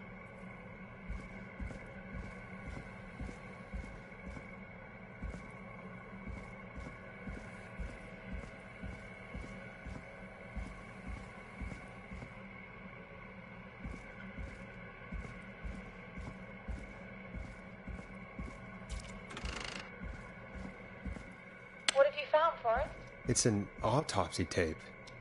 Doesn't say for who, but I think it must be for George. Poor George. He was so young. Something's bugging me, Peggy. What do you mean? I swear I recognize the voice of the woman talking on the tape. I just can't place it. Seriously? Do you think you've met her before? I don't know. I mean, I just got here recently. I don't know. Found another tape. It talks more about how George died. What did it say? It sounds like he was running for his life. Sprinting through trees and bushes, getting cut up all over. What would drive someone to do that? I'm not sure yet. There's also a tape about a toxicology report. There were no signs of drinking or that he was on anything. What? But everyone said he went swimming drunk and drowned. It was in the newspaper and everything. I found a written autopsy report. What does it say? According to that, it's just like you said at the start. George drowned after getting drunk. Said he liked to fight, too. But that contradicts the tape. I know. And I think I know why. There's a note with the report that says, "I'm sorry I made you do this, Virginia." If it was on the autopsy report, then Virginia must be our coroner. Wait, the caller from earlier, when we had to call the takeout restaurant, wasn't her name Virginia? We need to call her back once we finish down here. It looks like she might know something about what's going on. I found a tape that introduces a new detail to the story. Post-mortem injury. Apparently, his arm got caught in a car door. A car door? Yeah, after he died. How do you suppose they can tell? How can they tell? I'm a radio producer, not a coroner.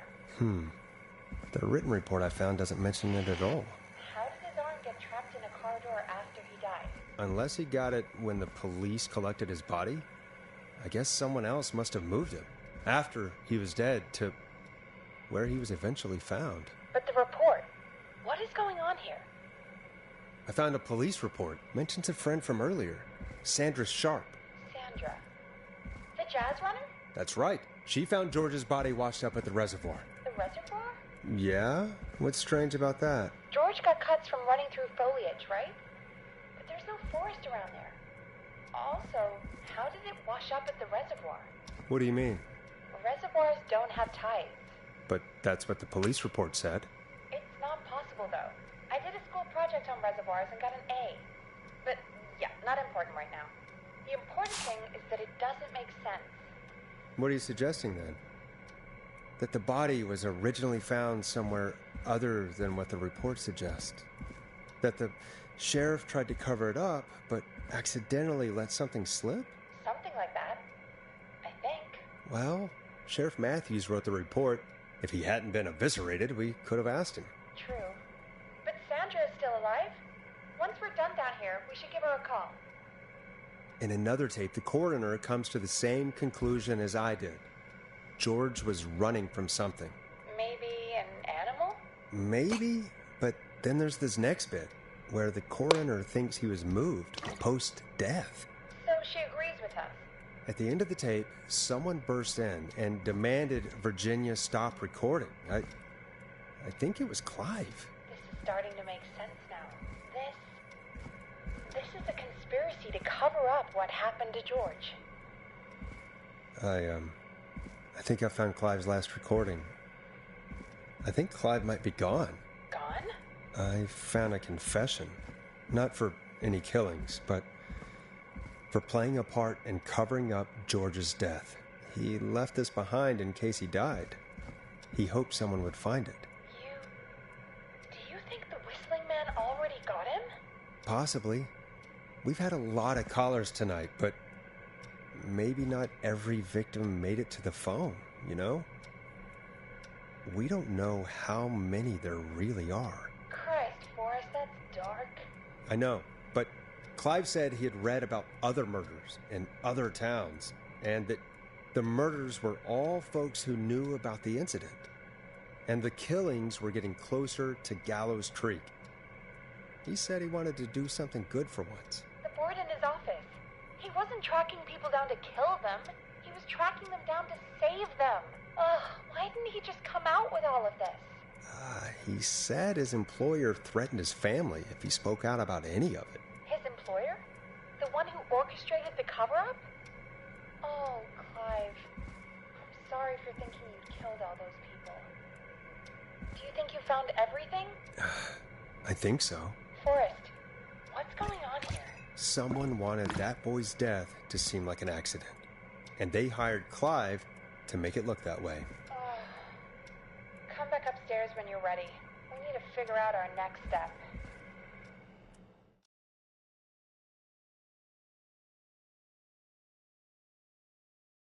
Thank God you're back, Forrest.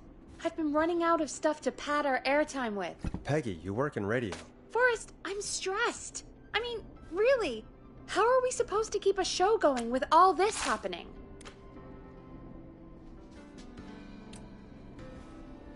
Beats me. But we gotta do it, and we're going to. You're right. So, what's the plan now? I think we should call Virginia back. All right, I'll get her on the line. When you're ready, shut the music off.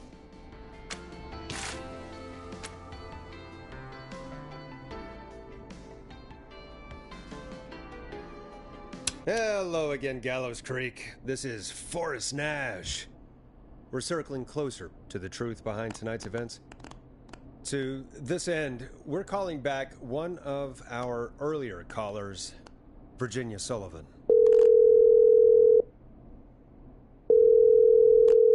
Fredman Plunker here? Who's this? Is it you? Goose?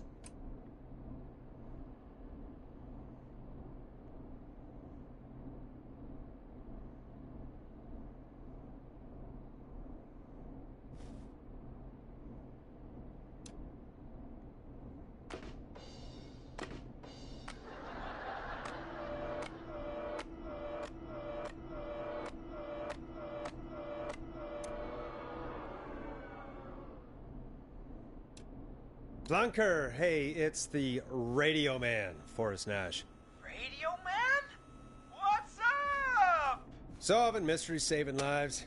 The huge. Right on. Plunker, what are you doing at Virginia's house? She asked if we could stay to keep an eye out for that whistling turd. So we're hanging out, bro. Well, that's big of you, Plunker. No, it's nothing. Can I speak to Virginia? Sure thing, Radio Man. I'll just go get her. Who is this? Hey, Virginia, it's Forrest. I'm glad you're still okay. Oh, Forrest. Sorry, I'm still jumpy.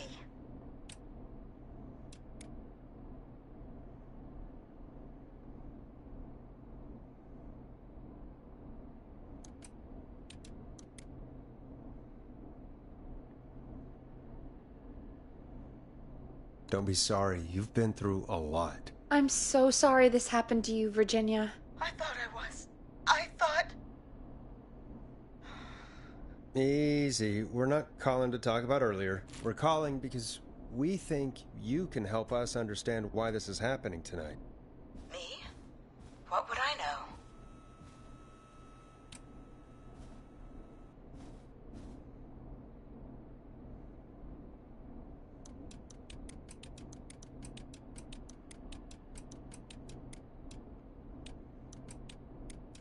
Does the name Clive mean anything to you? Clive? No. I don't know that name. What are you asking about this for? You mentioned that name earlier when you called us the first time. I don't know what I said then. I was petrified, Forrest. Clive's the janitor at our station, and we know you spoke to him in the past. Forrest, please. You don't know what you're doing. He'll come for me. Virginia, it's okay. Clive won't be coming after you. We think Clive's dead. Dead? But isn't he?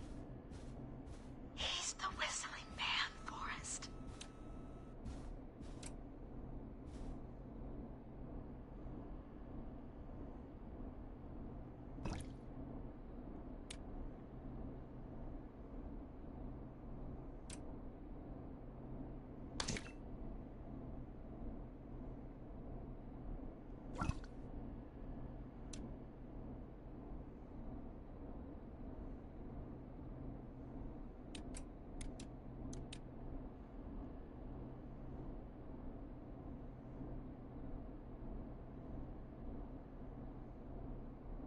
Why are you so certain Clive's the Whistling Man? Because all those years ago, It's okay, Virginia. He's gone. We found evidence to suggest well... And we found your autopsy reports for George Barrow. How? I saw him destroy them. Well, he didn't. I don't know if he kept them or made copies or what, but we found them. And we know it's related to what's happening tonight, which is why we called you. Why did you write a false report? All right. One day, I came into work to find a boy on my slab. And as I finished the autopsy, this man, Clive, he just burst in. And he started making demands to give over the reports, to falsify what I found. Of course I said no. But, well, when someone wants to make you do something, they can use the carrot or the stick. For me, he used both. You see, my sister is sick. She has a chronic condition that's never going away. It's expensive to treat, and it was getting to where I couldn't afford it. And Clive promised me that his employer would pay for my sister's treatment if I did what he said, and that if I ever spoke about this, he'd beat me to within an inch of my life. I don't know why he had me do it, but my sister needed me. You have to understand. She needed me. We understand.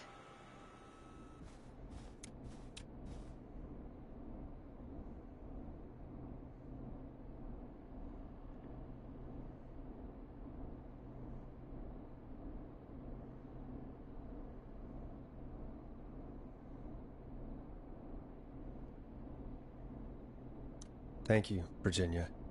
That was brave. God, I just want this nightmare to end. This will help end it, Virginia. Thank you. Stay safe, Virginia.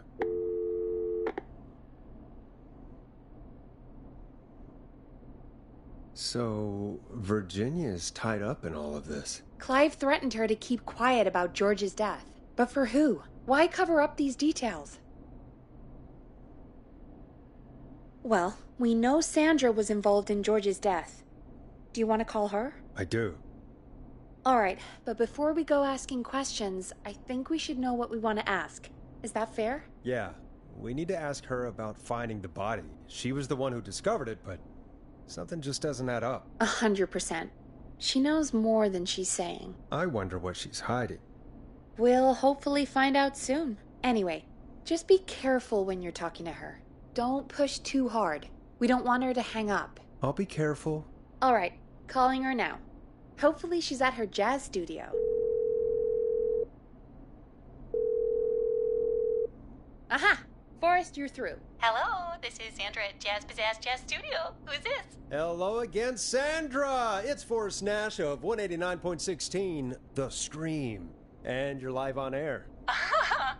Oh, I always thought folks called into a radio show, not the other way around. How jazzy. What can I do for you? Well, we're trying to understand what's behind the attacks tonight. We had a few questions. Why, Forrest, of course. Heck, after the way you saved my life, I'd say yes to just about anything you asked.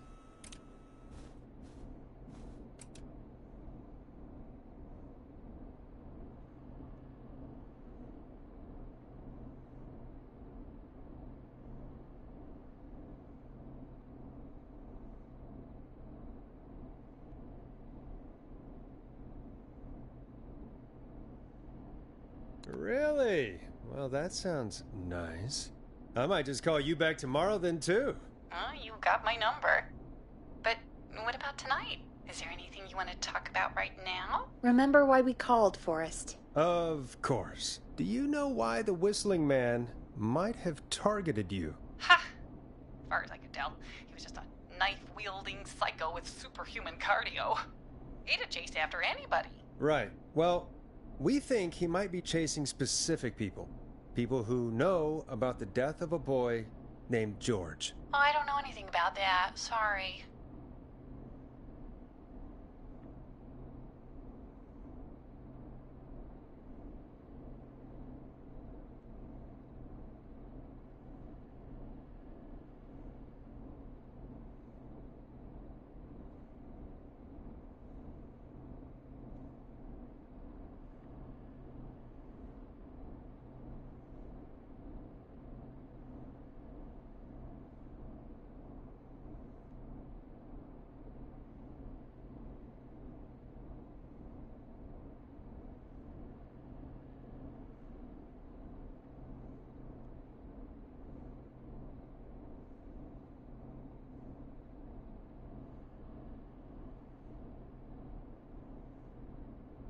Have you had to keep quiet about anything? Any secrets you've had to keep? What would I have to keep quiet about? I don't know. I mean, could be that you've seen something or heard something. I never saw anything. And even if I did, what would that matter? And it was years ago.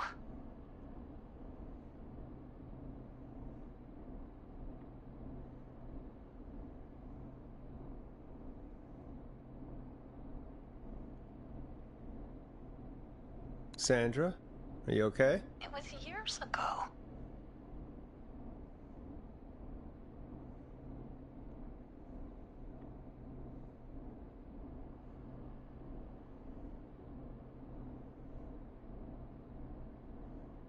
We know, Sandra. You do?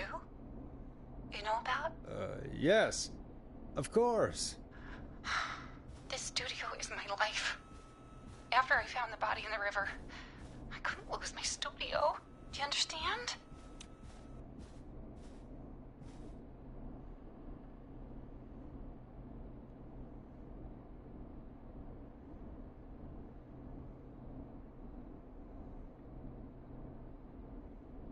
Sure. I understand. When the rent just kept going up, he said he'd stop if I just needed to keep quiet. And everything would be okay.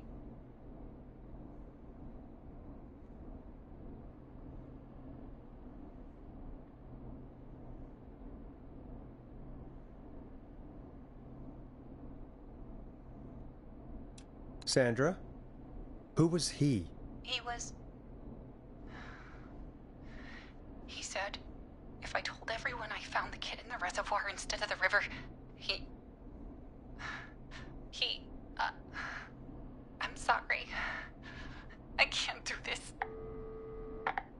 And she's gone. I don't think that could have gone any better. You truly did great, Forrest. Well, folks, if anyone out there has any thoughts on what's going on tonight, please call in. That's good timing. We've got a call waiting just this second. Welcome to 189.16 The Scream, with me, your host, Forrest Nash. Hi, Forrest. I know this is really out of the blue with everything happening tonight, but I wondered if you could send a special birthday message to my uncle.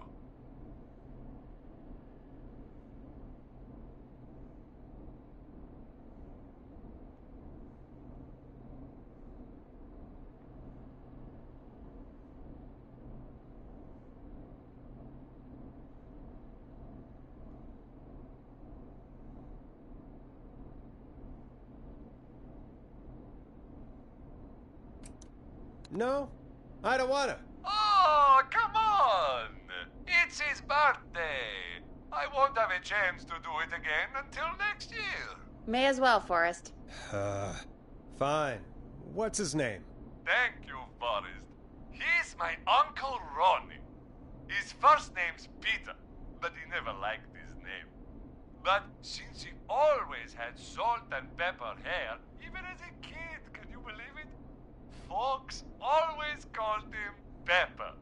Thanks for the history lesson. Is there anything besides happy birthday you would like to say to Mr. Pepper? Oh my god damn it! Yes! Tell him he can get the best birthday deals and party packages here at Putney's Pizza. Starting at You son of a bitch! Stop calling us! God damn it, Peggy, this is your fault. My fault? I said I didn't want to do it. Don't blame me because Brian Ponte can't control himself. Don't worry. We've already got another caller on the line. Just pick it up, okay? This is 189.16 The Scream. I'm Forrest Nash. You're on the air, caller.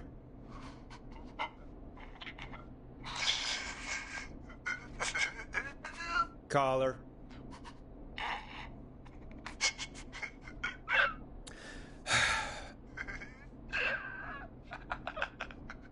Ponte? Ponte's Pizza always delivers! Come rain or sleet or whistling man, we'll be there!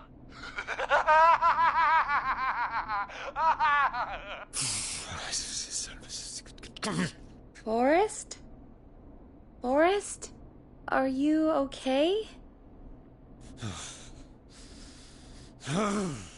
Forrest? I hope the Whistling Man gets in with his own pizza slicer. Jesus, Forrest? Sorry. That was too much. It's okay. It's been a high-stress night. Don't worry about him anymore, okay? Not for tonight, anyway. I think he's spent for now. We've got another call, whenever you're ready.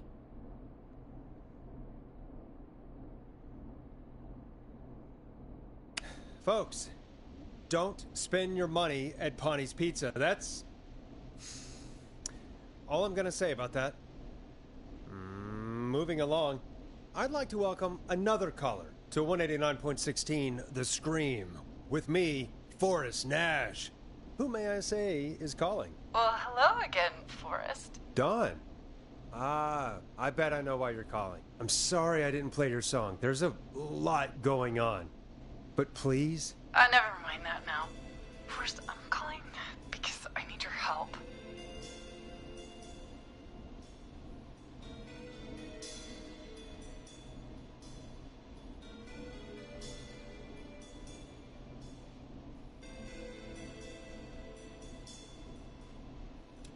Are you in danger?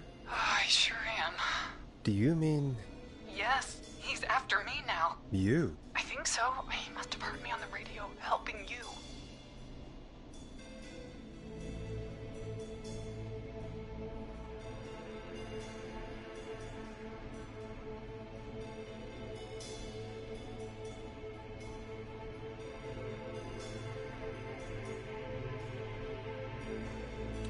Right.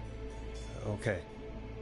Tell us everything. I was out following a lead, trying to work out who would be next, after Chuck. And what happened? And I started to feel like I was being followed. I came back to my apartment building, but this newfangled security system has me locked out. I need you to help me get inside.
Can a neighbor let you in? I only moved in last week. I don't know anybody yet. There's not even a buzzer here, only the keypad for the entry code. I need that code to get inside. Which apartment block do you live in? Maybe one of our listeners lives there too. It's the new Woodside apartment building between the town hall and the trailer park, but I doubt any of your listeners live there. I don't have many neighbors. Sounds like a prime piece of real estate. The sound really carries at night. Shit.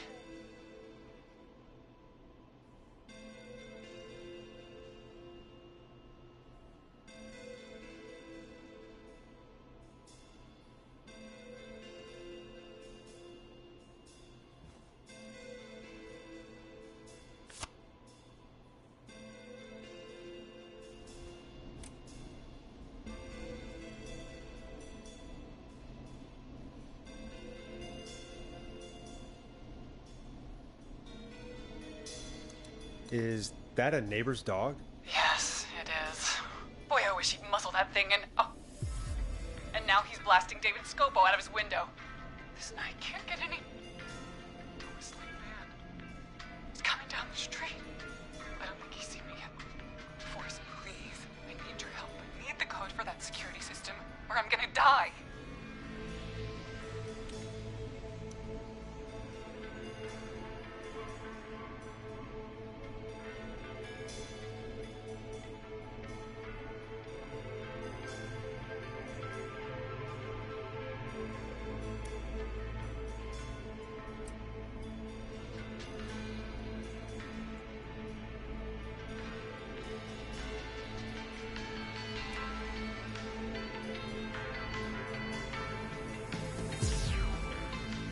What's the name of the security system?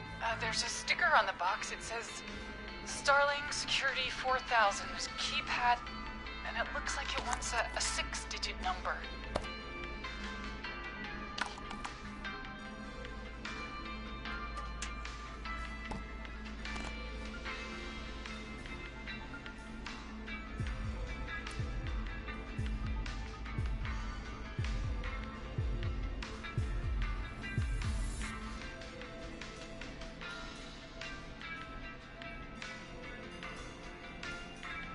Starling Security 4000, huh? That's right. Very newly installed. I need the key code before the Whistling Man gets me. Yeah, of course. Don't worry, Don. Thank you, Forrest. I knew I could count on you. I'll sit out of sight. Call me back soon. All right, folks. Here's a little tune for you all to enjoy while I try to break Dawn into her apartment. You were pretty quiet there, Peggy. Forrest, was it just me, or was there something... Yeah, it wasn't just you. Something was weird about that. Yeah. Well, tell you what. We have a Starling 4000, or whatever, here at KFAM. Clive bought one for the station. Maybe we can find something to help. Well, I'm not sure who. But to help someone.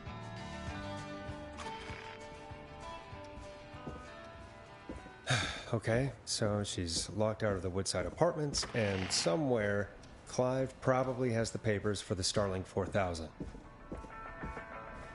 Woodside Apartments. Coming soon, No pets. Not open until... What?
That's not opening.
Order delivery form. Starling must have left this by accident. This system's not even installed at Woodside. Starling 4000. User manual. Ah, these codes should come in handy.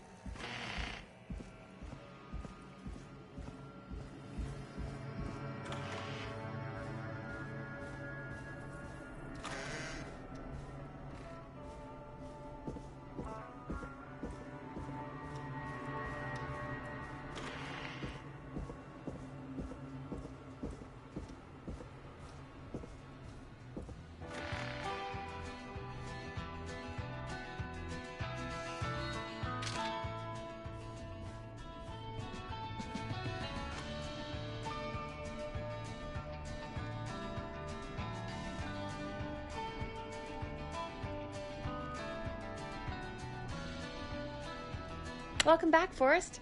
Find anything? The Starling 4000 security manual. It's got a bunch of codes. Good. And did you find anything else? I found a flyer for the apartments. They're not open for move-in till next month. No pets, and they're located pretty far from the trains. So Dawn probably isn't trying to get into Woodside, is she? Nope. You remember who else has a Starling 4000 installed, though?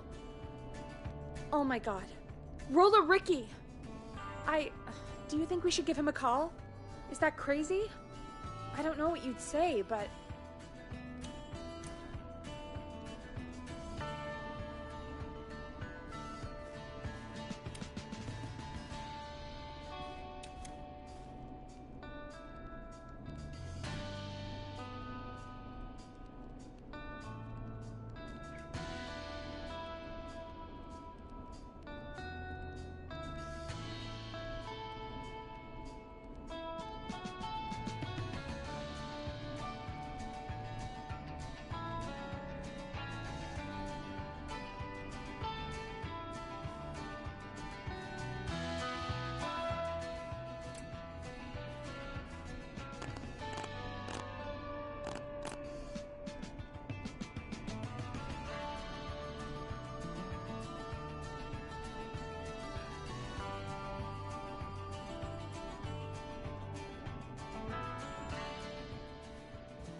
Just put me through to Don. I'll take care of this one way or another. Okay, if you say so.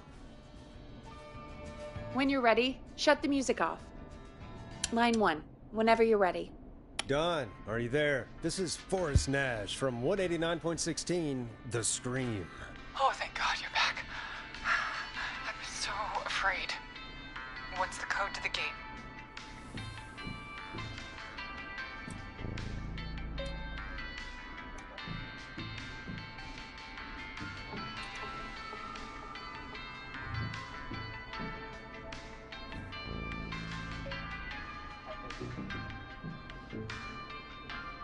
The code is 191519. Thank you, Forrest.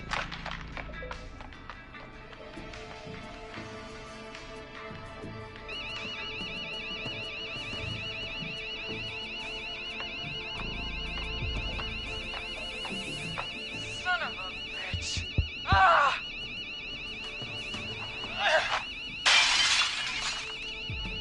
Is she?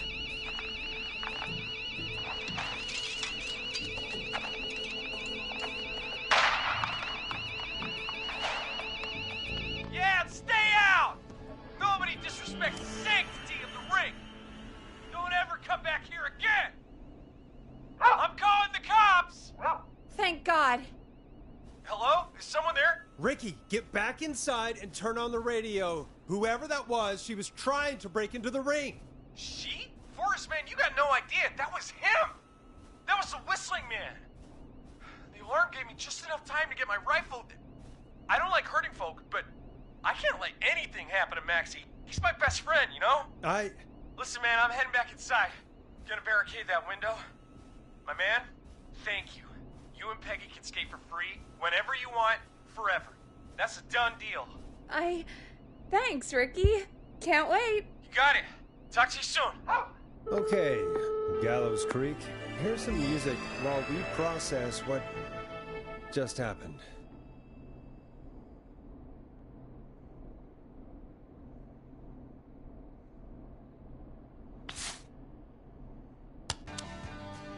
So, the whistling man is a woman?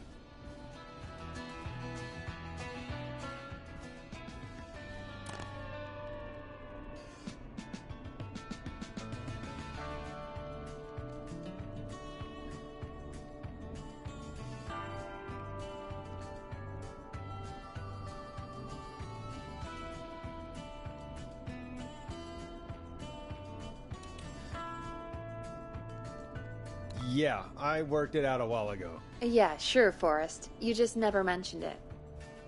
She called up. You spoke to her multiple times.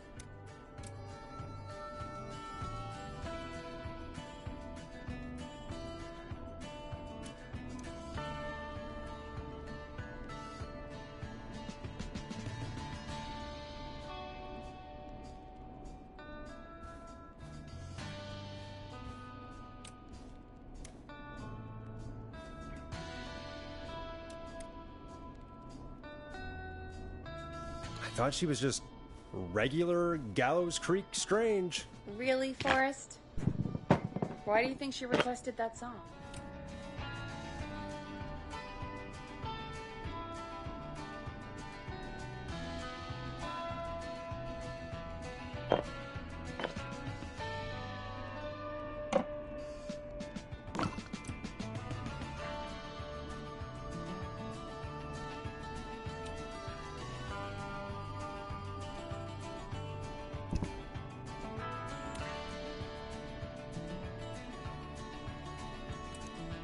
I mean, maybe she actually wanted it.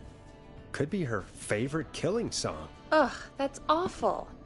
So, what now? I guess I should make an announcement. We do have new info. Okay, you're live in 3, 2... Hey folks, this is Forrest Nash here. I hope you're all safely locked inside. For those of you listening to that last call, you might be wondering what to make of it all. Here's our take. We now believe the killer is actually a woman. One who might manipulate you into letting her in before she attacks you.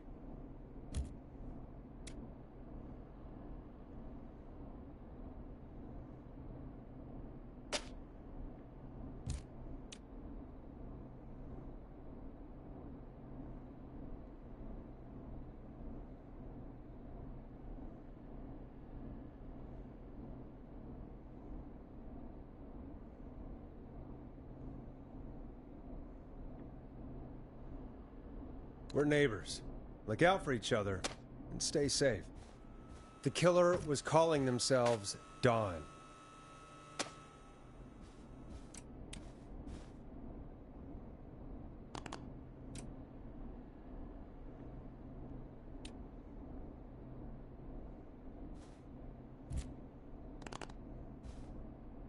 This could be a fake name. If anyone needs help or you have info on the killer, please call in. You folks have my new number, right? It's 911. Hopefully, our next caller can help shed some light on our killer. Hey, we had a call come in. Okay, folks, time to take a call. This is Forrest Nash, and you're listening. Please help me. My name is Casey Moore.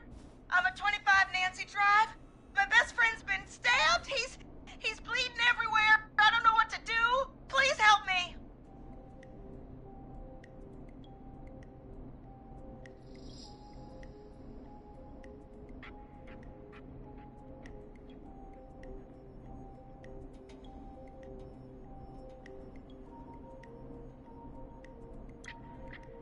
Easy, easy. Take a breath. Relax. Okay. We'd been out at the reservoir. We were heading back to his place when we heard this whistling all of a sudden. He just started freaking out. He screamed at me, told me to hide. I'd never seen him like that, and I just panicked and ran and hid in a bush. Oh no. Forrest. Then what happened? He went up the road and talked to someone. I couldn't really hear or see anything. It sounded like he might have known the person, and they just stabbed him.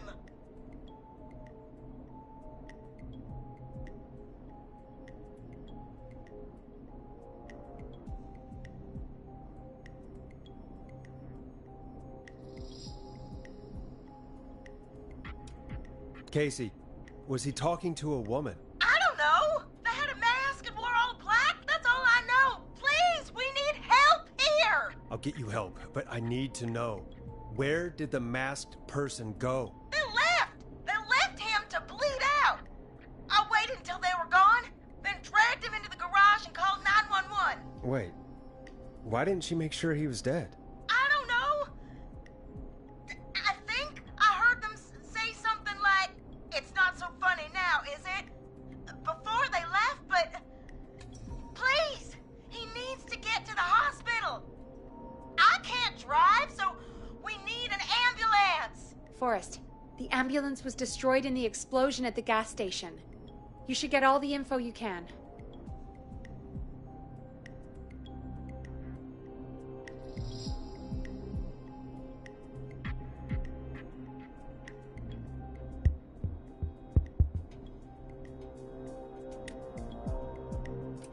What's your friend's name, Casey? It's Jason Parker. Can you tell us where Jason was stabbed? They stabbed him in the stomach, and then stabbed him again in his leg when he was on the ground, and it's... Oh, the knife is still there in his leg. We'll be right back. Peggy, patch us through to the hospital. On it. Phoning St. Gabriel's now. Switch to line 2. Hello, St. Gabriel's Hospital. How can I help you? Hi, this is Forrest Nash from 189.16.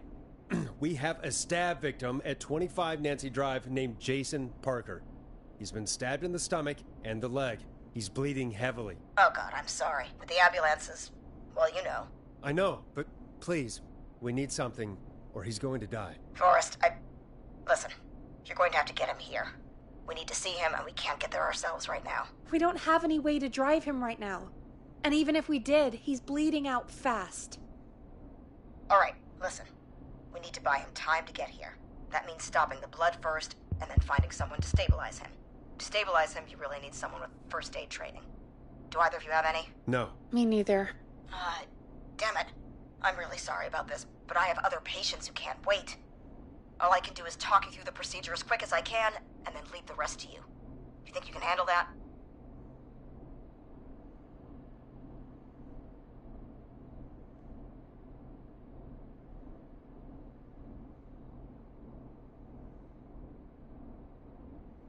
We don't really have much choice. Hit me. Okay, from the top. If he's bleeding out, then you need to get him comfortable and try to stem the bleeding. Lay him down. Apply continuous pressure directly to the affected areas. When the bleeding slows, Get a clean cloth of some kind and hold it over the wounds. Get them comfortable. Apply pressure. Clean cloths when slowed. Got it, I think. You said he was stabbed, right? If the object he was stabbed with is still in him, don't take it out. It's stopping the worst of the bleeding right now. If anything, you should secure it so it stays where it is. I wouldn't have thought of that. It makes sense, though. God, that was a lot of info.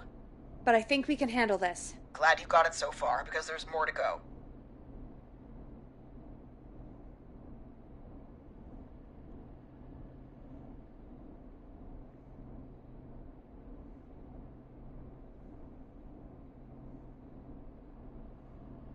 I'm still with you, Doc. What else do we need to know? If he's lost a lot of blood, he may enter shock. If he does, act fast. If you applied a cloth and it's bleeding through, don't remove it. Just apply another on top of it.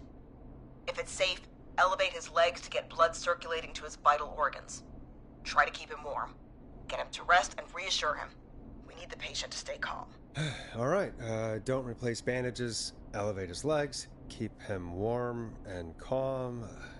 This is a lot. I'm really sorry. That's as much as I can give you right now. Try to stop the bleeding. Find someone to get him stabilized and get him here as quick as you can. Good luck. All right, Forrest. Casey's still on line 1. Hello? Hello? Forrest, are you there?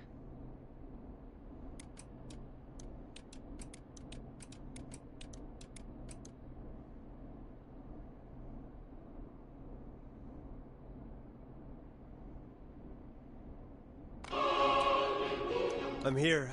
How is Jason doing? Badly. He's still bleeding.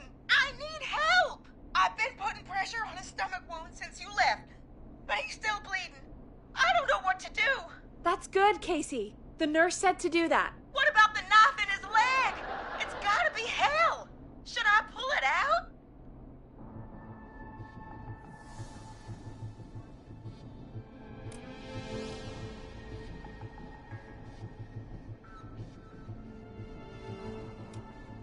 No, don't touch the knife. The bleeding will get worse if you pull it out. Are you sure? I'm sorry. I'm gonna stop making suggestions. No, don't worry, Casey. We're a team here. We're all going to get Jason through this. Casey, is his leg wound bleeding right now? I hate looking at that knife. Yeah, it's bleeding. His stomach is worse, though.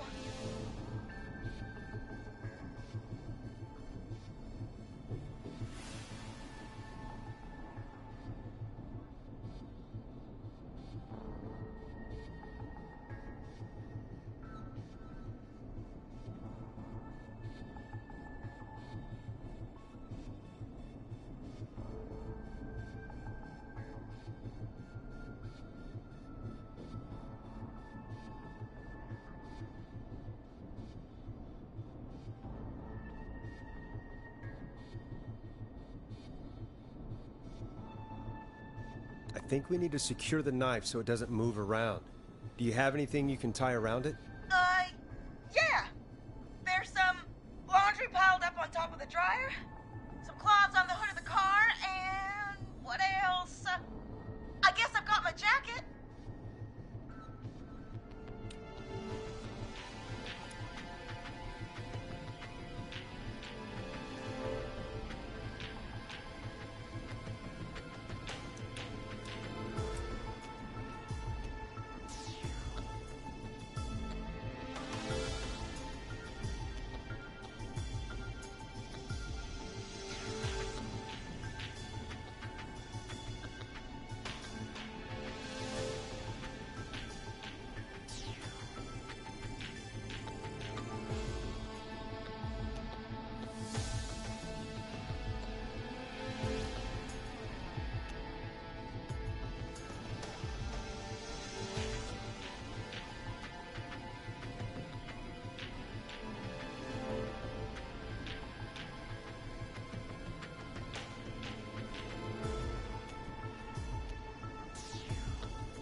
Take the cleaning rags and hold them over the wound. I really hope these are clean.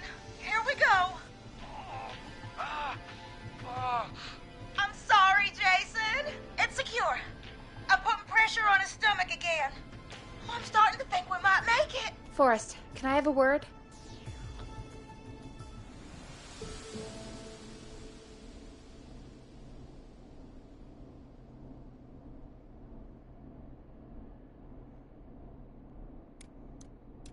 Casey, I'm gonna have a quick word with Peggy. Keep putting that pressure on and let us know when the bleeding is under control. You're doing great. But what if something happens? We'll still be here. Just shout if you need anything, and we'll be there. I promise. Okay. I'll wait. Jason, please be okay. What's up, Peggy? We can't stay on the line with her all night. Dawn is still out there. What if other people need us? You're right. She's probably on her way to her next target right now. Exactly. And you heard the nurse. We need someone there with training who can stabilize him. He's got to get to the hospital somehow.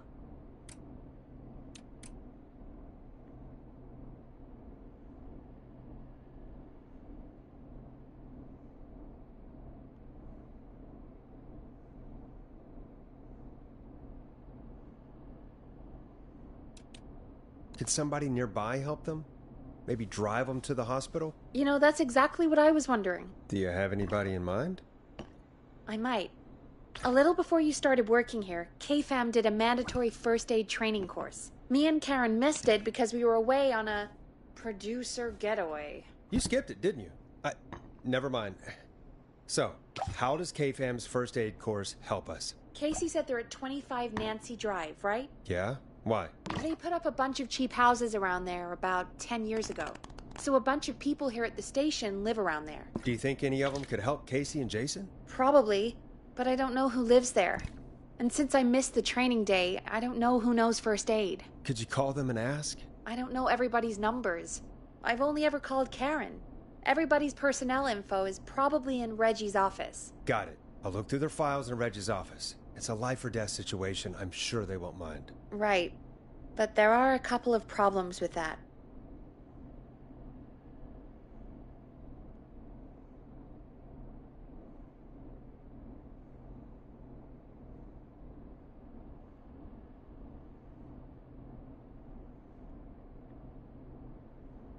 Go on. It's sensitive information, so Reggie probably locked it in his safe. Great. Great. Do you have any idea what the combo for the safe could be? Not a clue. Reggie's a serial note-taker, though. Maybe something in his office will give it away. Right. There is something else. I'm not gonna like this, am I? Have you ever heard, "The future is floppy"? Peggy, what the hell are you talking about? I'm talking about floppy disks. Floppy disks are like these futuristic things that have information on them. You put them in a computer and they do something. Peggy, I know what a floppy disk is. Anyway, Reggie decided that the future is floppy and started phasing out our physical records and replacing them with these floppy disks. I imagine it's the same for our personnel files. That's good to know. Since we haven't heard anything from Casey, I'm guessing Jason's okay for now. I'll check out Reggie's office and see what I can find. You'll need a key for that. I'll just slide it under my door now. Thanks, Peggy. I'll just have to look around.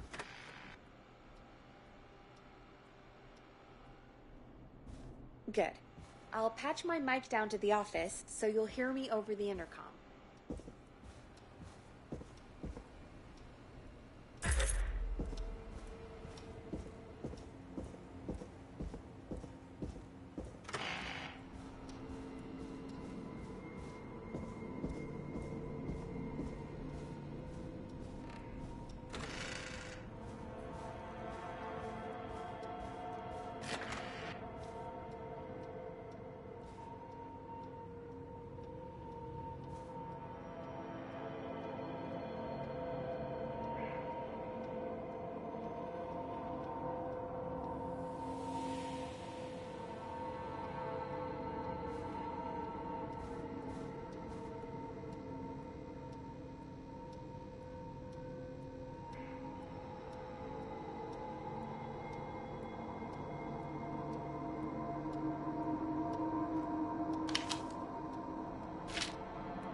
Looks like I need a 4-digit code.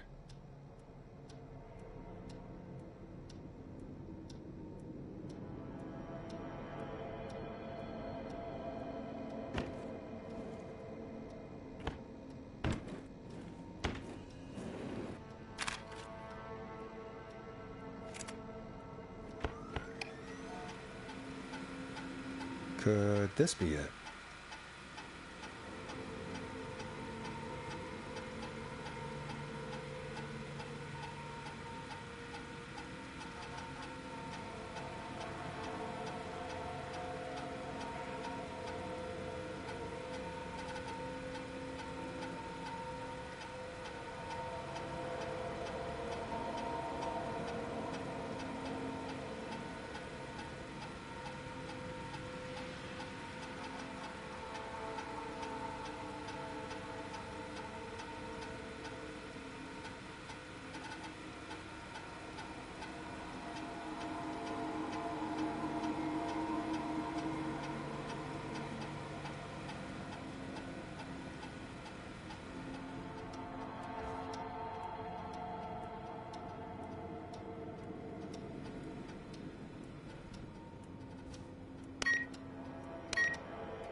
Nice.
Hey, Peggy, you there? Yeah, I'm here. Did you find what we need? I got the safe open, but I'm not sure what I'm supposed to be looking for in these files. We need to know who can do first aid, and we need them to be close to Nancy Drive. Anything further away than a street or two is probably too far. Anyone who ticks those 2 boxes is our best bet. Got it. I'll take another look at the files. I'll let you know when I find something, or don't.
Hey, Peggy, you there? Yeah, I'm here.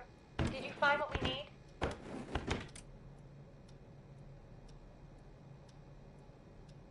I think I know who our best bet is to help Casey and Jason. All right, good work. Who should I... Hello? Is anybody there? Please pick up. Casey, I'm here. What's wrong? Jason started going pale. I tried to get him to rest, but he just threw up everywhere. What's happening? What do I do?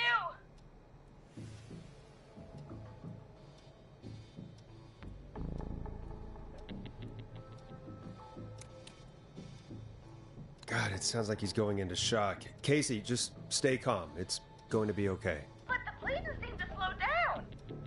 Did I mess up? Jason, I'm sorry. Casey, calm down. You've done everything right. I need you to listen to me, okay? For Jason. What did the nurse say to do about shock?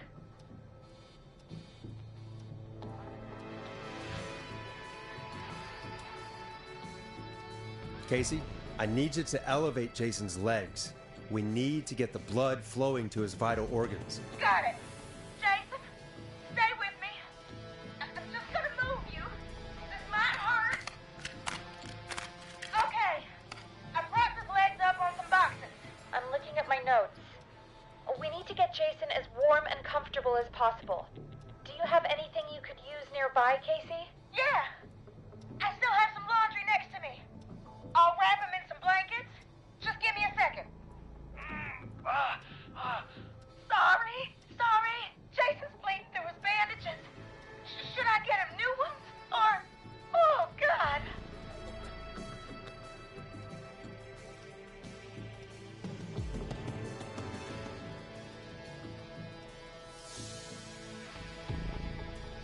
Don't remove the bandage. Apply another one on top of it. Do you still have something you can use? I've used the rest of the laundry to keep him warm, so... I'll use my jacket. I can always get a new one. I'll fix his bandage and get him warm. Hold on, please.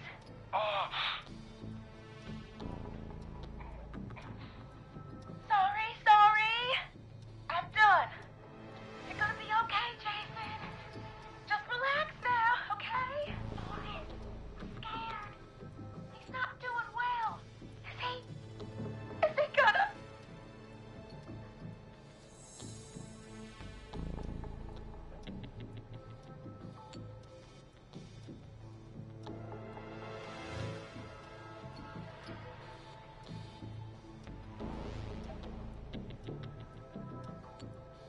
Jason is going to be fine. Just make sure he knows he's going to be okay, okay? Okay. But please, I can't give him what he needs. Please sit down. I can't lose him. All right, Forrest, we need to hurry. Jason doesn't sound like he's doing too well. You said you knew who to call earlier? Who was it?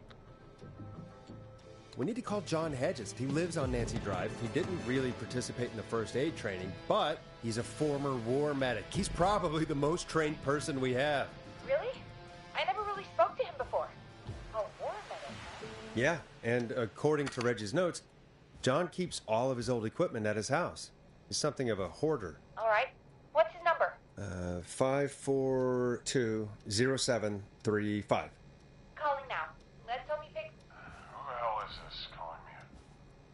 What time is it? John, it's Forrest Nash here at KFAM. We have an emergency and we need your help.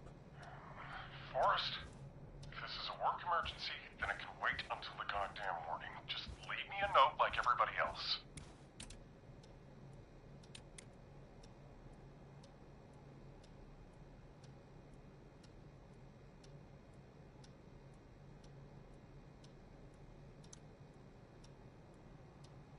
A man has been stabbed by the Whistling Man, or... Never mind. He's lost a lot of blood, and he's passed out. We need you to help him. The Whistling Man? What kind of joke is this? John, we're not kidding. A man is gonna die if we don't help him right now. Seriously? I haven't been called on for over 10 years. Where's the patient? What's his condition? He's at 25 Nancy Drive. I think we got his friend to stem the bleeding, but he's gone into shock. He's passed out right now. You say he was stabbed? Do you know the extent of his injuries? From what we were told, he has 2 major stab wounds. One to the stomach and one to the leg. The knife is still in his leg, and the stomach wound is open. Understood. Let me grab a few supplies and I'll head right over. Damned if he dies on my watch. Thank you, John. We'll let him know you're on your way. Good luck. Hello, Casey. Are you there? How are we doing? Bad. Jason seemed really weak and then just started thrashing.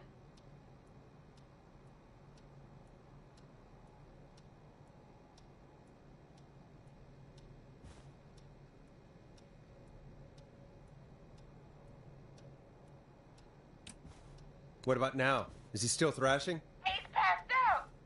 Please tell me you found someone to help. Casey, help is on the way. My colleague will be there soon. You hear that, Jason? Someone is coming. You're gonna be just fine. Just hold on for me, okay? Just hold on. Come on. Hello, Casey? John Hedges. I'm here about Jason. Please let me in. I'm guessing that's Jason there. Casey, I'm gonna need your help. Forrest, Peggy, don't you two worry. We've got this from here. Okay. Forrest, we'll call you back later. I have to go now. Good luck, everyone. God, I hope he's gonna be all right. And with that, the show moves on. We're sending our best wishes to Jason. Well, after all that excitement, I think we could use some music. Come back upstairs when you're ready.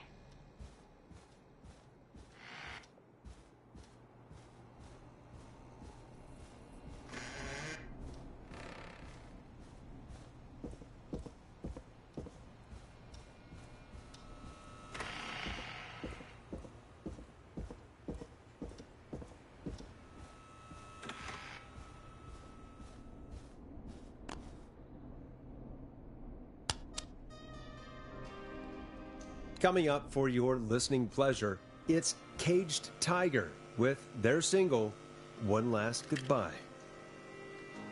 It's getting pretty late. This might be your last break for the night, so try to enjoy it. Give me a buzz when you want to go back on air.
Let's roll. You got it.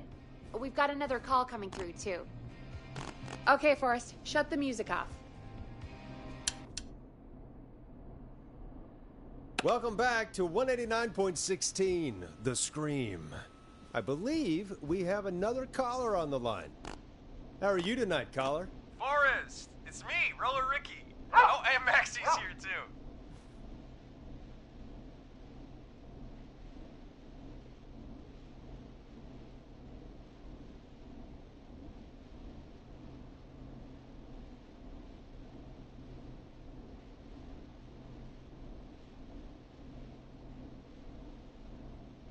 Good to hear from you again. How are you both doing? Oh, we're good, man. Thanks to you.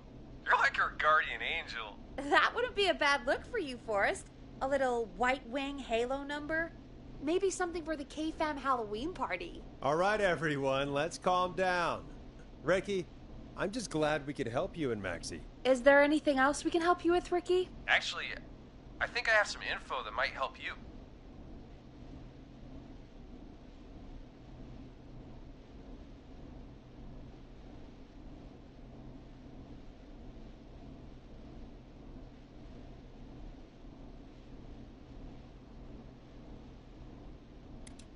All right. I'm waiting. You see, man, me and Jason know each other. You know each other? Yeah, we went to Gallows High and played on the football team together. He was a gnarly offensive linesman, and I was our star wide receiver. Runner Ricky, they called me. All right, and what does that have to do with tonight?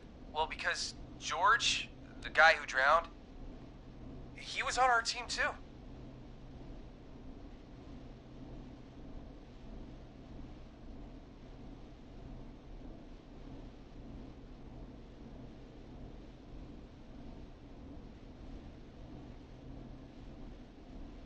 Keep talking. What happened? We had our first team party on the night he drowned. He seemed like such a good dude. Ricky, were you there when George drowned? No, man. Once the party turned, I beat feet out of there. Man, I remember George and his girl there. There was a whole lot of love, man. I could see it, you know?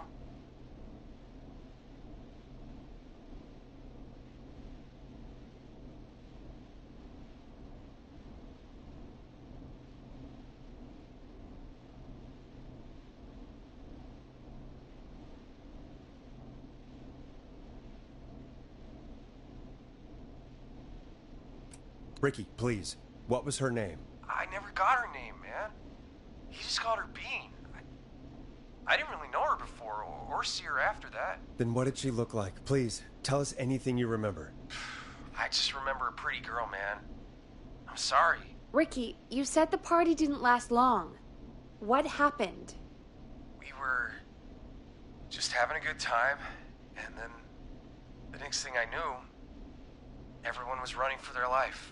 I looked up and saw that goddamn whistling man in the trees. And I never ran so fast in my life. I ran straight home. Didn't know about George until next morning at school. I'm guessing it was whistling night, wasn't it? That the whistling man was just another kid.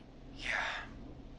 I don't know how George died, but I always felt like if anyone deserved to die that night, it should have been me. And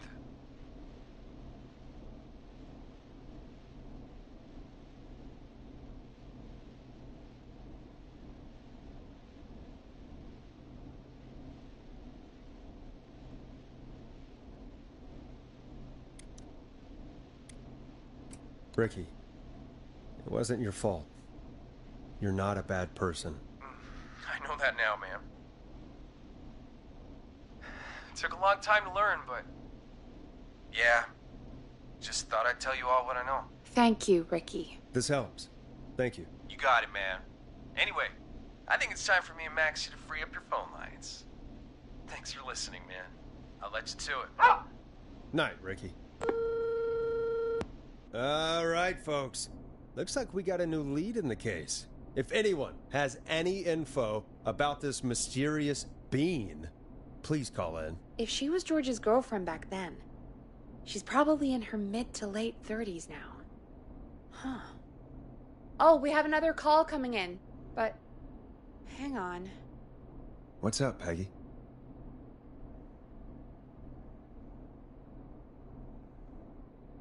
Peggy? You're gonna want to take this call off the air. Who is it? Just do it. All right, folks, it's time for another track. Here's one to help you sit back and relax. We'll be right back after this. I hope this is good news, Peggy. Who have we got? Find out for yourself on line 1. Hello? Forrest, I'm glad I got back through to you. Sounds like it's been a busy night, huh? Surprise! It's Leslie, our 911 operator, leading the charge from Henderson to come save us. It's so good to hear from you. Are you okay?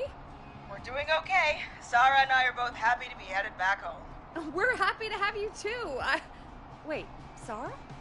Oh, yeah, I mean Deputy Martinez. Anyway, we got back into radio range a little while ago. We've been listening in, but haven't been able to get through until now.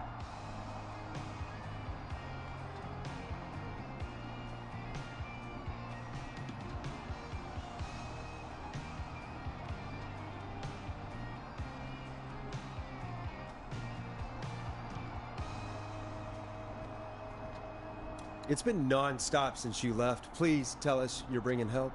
You bet! I'm leading a whole goddamn squad towards Gallows Creek as we speak. Turns out somebody had cut the phone lines. They had no idea what was happening. That's great news! That's crazy about the phone lines, though. Do you think the Whistling Man cut them? I'm guessing so. I don't know how the Whistling Man did it. But that doesn't matter right now. Listen, we're coming in hot, but we need your help. I know Gallows Creek isn't a big town, but if we don't know where the Whistling Man is, we can't get him. Her. That's where you come in.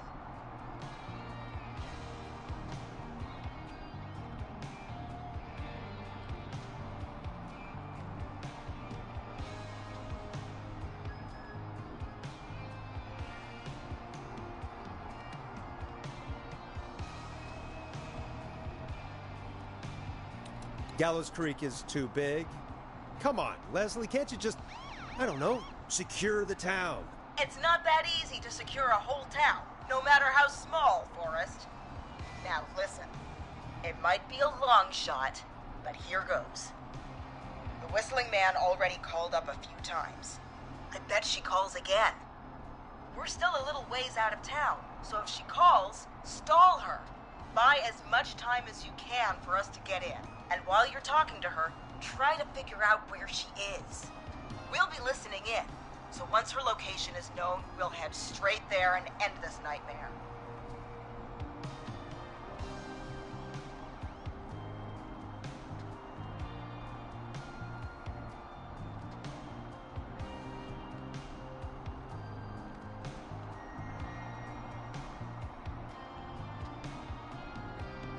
I'll do my best. I know you will. Heck, I can see the headlines now. Forrest Nash's interview of a lifetime. Anyway, I'll radio the other cars and tell them the plan is a go. Hopefully the next time I see you, it'll be with our killer behind bars. Take care now. We'll see you soon, Leslie. Oh, thank God. It sounds like this is almost over. We're nearly through this.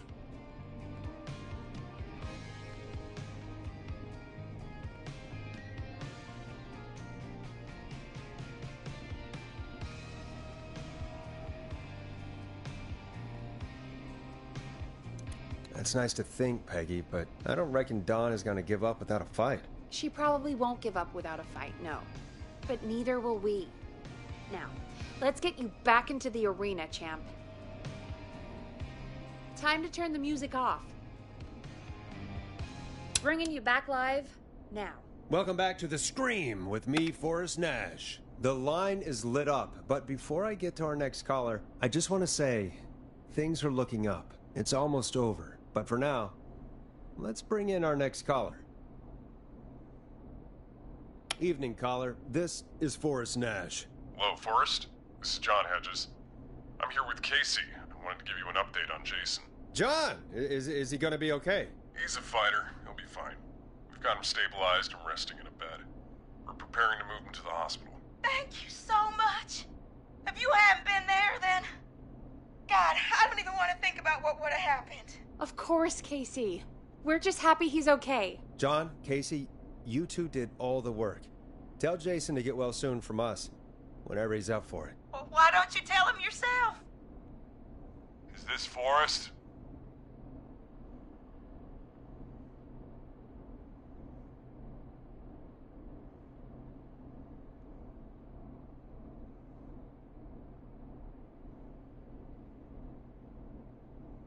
The one and only. I hope you're feeling better. It's good to hear you, Jason. How are you? Oh, well, you know. I've got a hole in my stomach, and there's a knife in my leg, but John gave me something to take the edge off. So, I might feel even better than either of you. Oh. Take it easy until you get to St. Gabriel's. I will. But, before that, I needed to call you. I'm guessing the Whistling Man is still out there?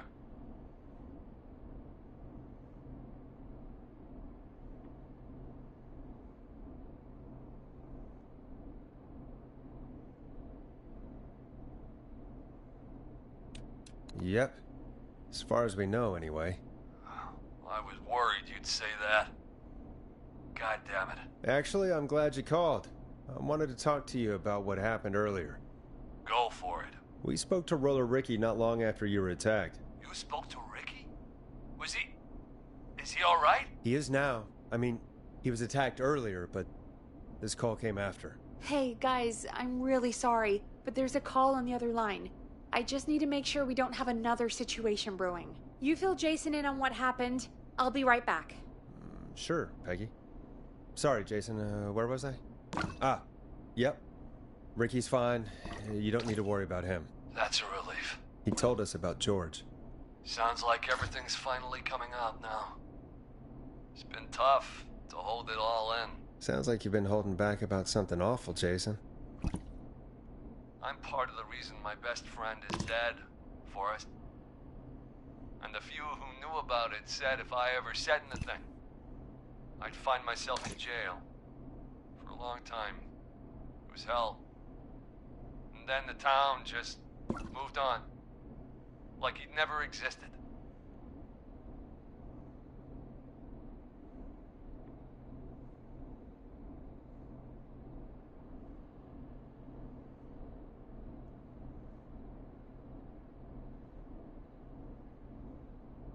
What happened that night? I went along with the stupid prank, that's what. Whistling night. Some of the guys on the football team had an idea for a way we could haze the newcomers. We decided to plan a party in the woods and have the Whistling Man crash it. It was stupid. We each had a role. I was the stabbed friend. At the party that night, I left the group for a second, met our Whistling Man, pretended to get stabbed in front of everyone, started an almighty panic, those screams. That was the last time I saw or heard George alive. How did George die, Jason? I don't know. I was playing dead. But when I heard her scream... Ricky mentioned a girl named Bean. Is that who you mean? Bean? Oh, yeah. I guess George did call her that. Yeah. He called her Bean. I heard her again tonight, Forrest. Her name was... What? What happened? Are we still on air? No, we're not. Seems like the power is completely gone. How do we get it back on? I don't, we can use the emergency generator down in the basement. Reggie picked it up a while ago in case we ever needed to do an emergency broadcast. An emergency broadcast? Emergency? You know, nuclear war, alien attack, broadcasting a serial killer's location to the cops so we can end this nightmare. Fair point! It's in the storage area, in the far back corner, up on the wall. You might have spotted it earlier when you were digging around for all those tapes. It'll have a big red button. Just press that. I'll see you when you're back.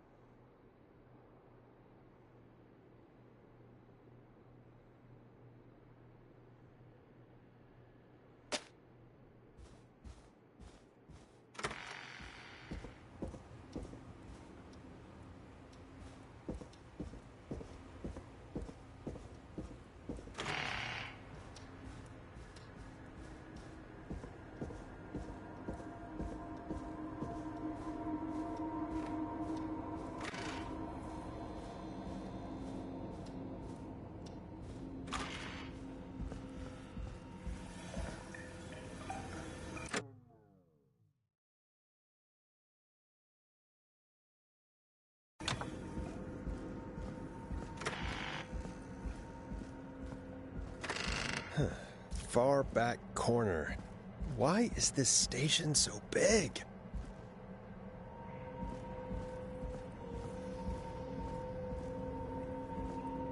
That must be it. Boom! We've got power!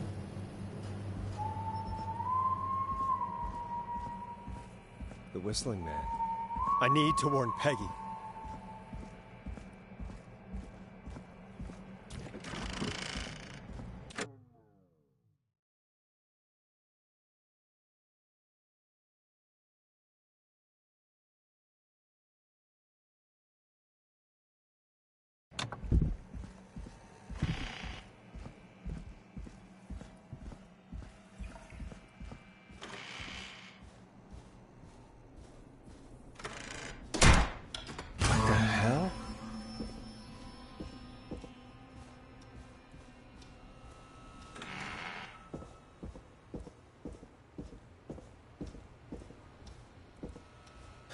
Oh no. Peggy! Where'd you go?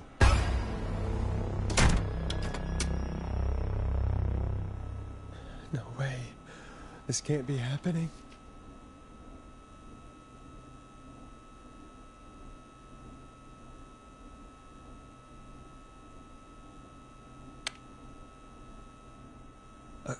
A call.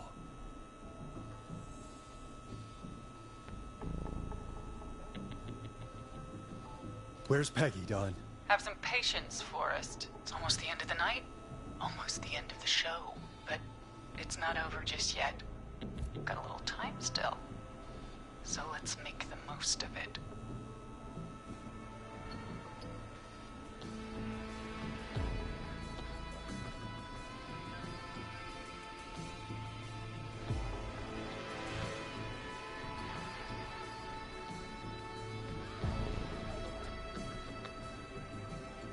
What do you mean? Make the most of it how? Well... Huh? I thought we'd end tonight's Whistling Man special with a special guest. The one who started it all. Oh, let me take that out of your mouth and... You crazy bitch! Let me go! Welcome to the air, Mr. Teddy Gallows Jr. Wait. It's all gonna come out tonight, Teddy. Your daddy and his money saved you 20 years ago. But even if he crawled out of his coffin with all the money in the world... Wait, where the hell is Teddy? How are you talking to him if you're here with me? Because I'm not there with you, Forrest. I'm here with Teddy. And if he says where that is, well, he knows I'll get it. I can see you. You're standing right in front of me. Oh, I get it. You're wondering who's there at the station. You. Forrest Nash, let me introduce you and all of Gallows Creek to my boy, Henry Barrow.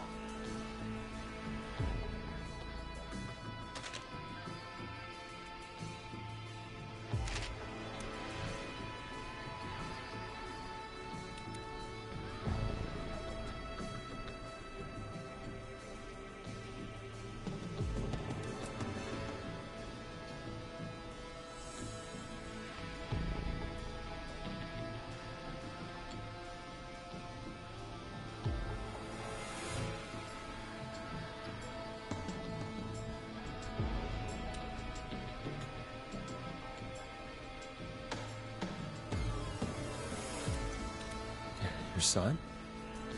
You mean you... Like, that he... Yes, Forrest. He and I had a son.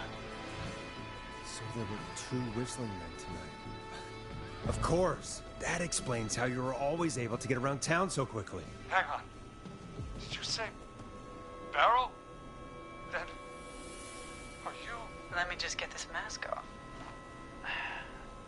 Damn uncomfortable thing. No wonder Mooney went crazy wearing this. There we go. Marie Campbell? George's old girl. Oh. Well, it sure has been years since I last saw. Oh, God damn it.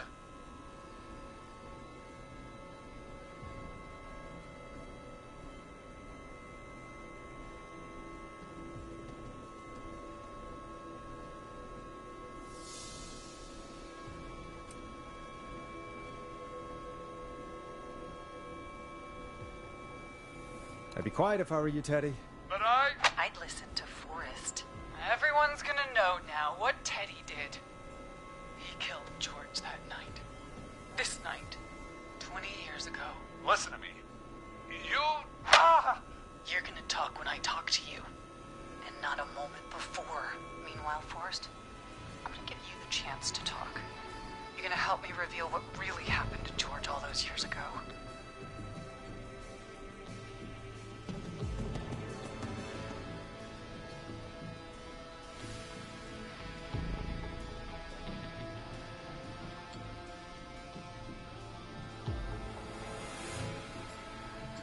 Okay, Marie. I'll do it. Good. Then let's talk about the night George was murdered. Murdered? Listen, I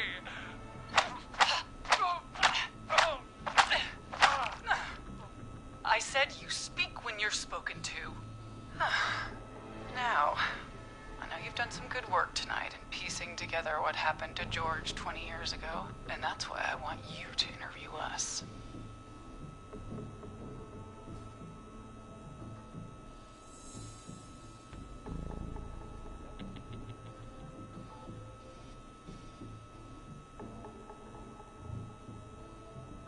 Are you serious? You want me to interview you? Am I serious? After everything tonight, you really have to ask me if I'm serious. Do a good job.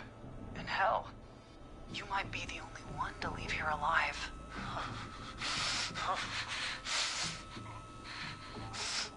I need to drag this out. If I can buy Leslie time to get back to Gallows Creek, and if I can find out where Marie is, then this can end. Teddy, we'll start with you. Just, talk me through what happened that night. How did it start? how would I know? It was 20 years ago.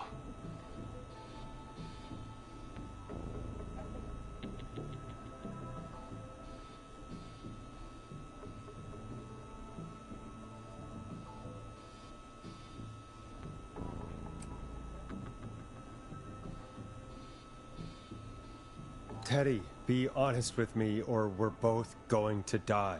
Honest? Forrest, I'm trapped here with a psycho. What the hell? God damn it. Okay. Our first team party was coming up. And when I saw the date it was scheduled for, I had an idea for a way we could prank the new guys.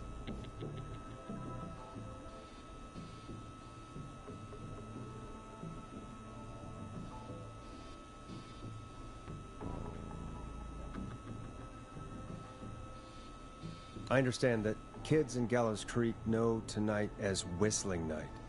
I'm guessing that's what you mean? Well, we didn't have a name for it then.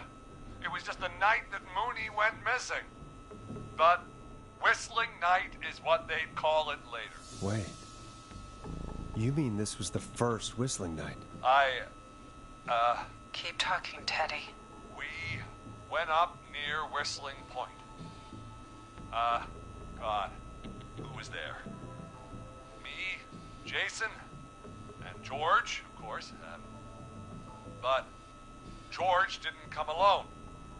He brought Marie. And Roller Ricky, he was there too, wasn't he?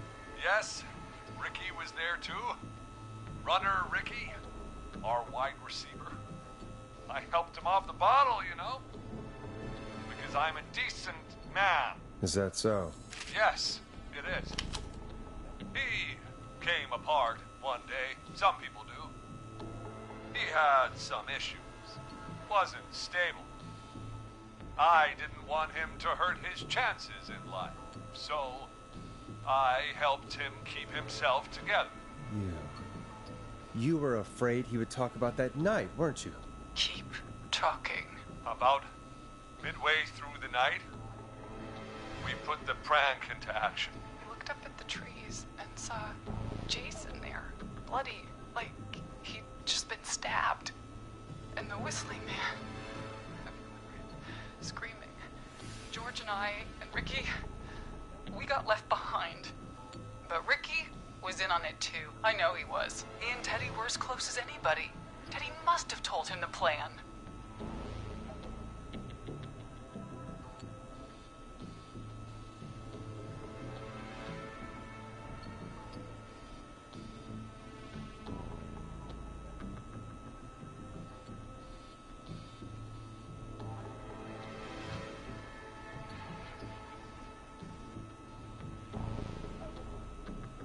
No, Marie, you're wrong.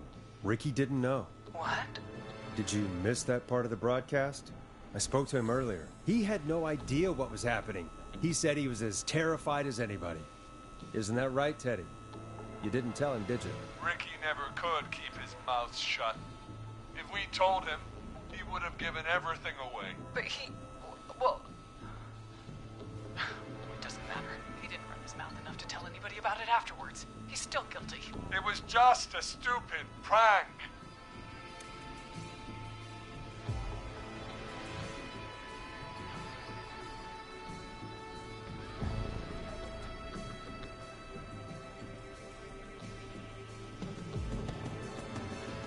How can you still say it was just a prank? Oh, come on. God damn it! You made George think Jason had been murdered. He thought his best friend was dead. And so tonight you stabbed him for real? It's the role he wanted to play. Jason's still alive, Marie. He was with a friend. We talked her through how to stop the bleeding and got him professional help just in time. Oh. Well, shame he didn't have the good sense to die earlier. He's gonna regret that. Enough about him. Me and George took off running, but somehow we got separated in the woods. I ended up near the bottom of Whistling Point, and when I noticed George wasn't with me, I panicked. And then, I don't know how he snuck up on me, but the Whistling Man grabs me. I scream, and he starts laughing, telling me it's just a joke. I could stall for time here.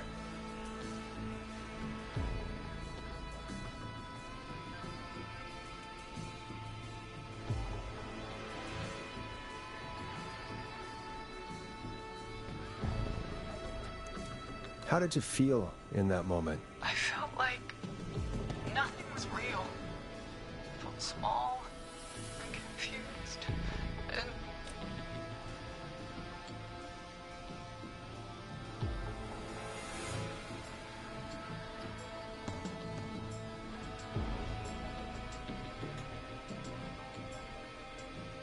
Who was under the mask, Marie? Who was the Whistling Man? It was Chuck. Chuck Brody. Laughing away. But then he stops. And he's looking up. At the top of Whistling Point. What was he looking at? Teddy, what happened next? Nothing. It was just... Teddy? George fell off Whistling Point.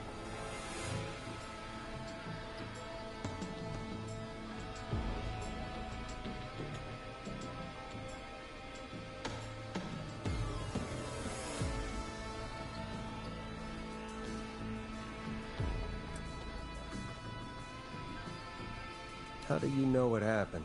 I saw it. You pushed them. You were up there.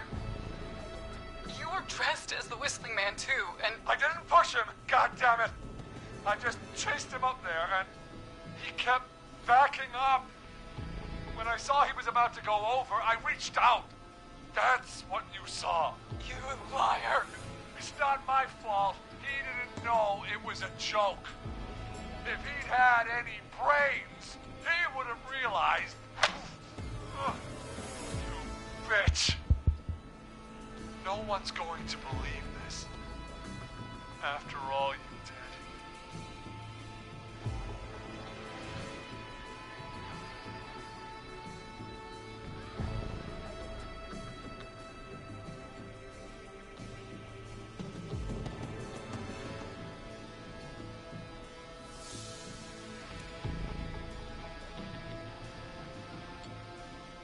If she's lying, why the cover-up?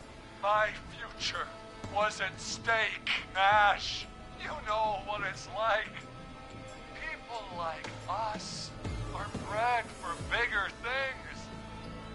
I'm going to be the mayor of this town, Forrest.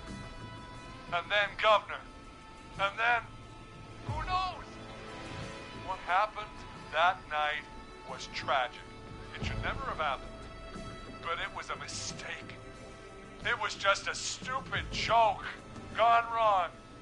So my father sent Clive out to clean it up. Why should a blip ruin my future? George was a blip? He wasn't a blip, Marie. His father covered it up from there. I searched for George's body all night, but...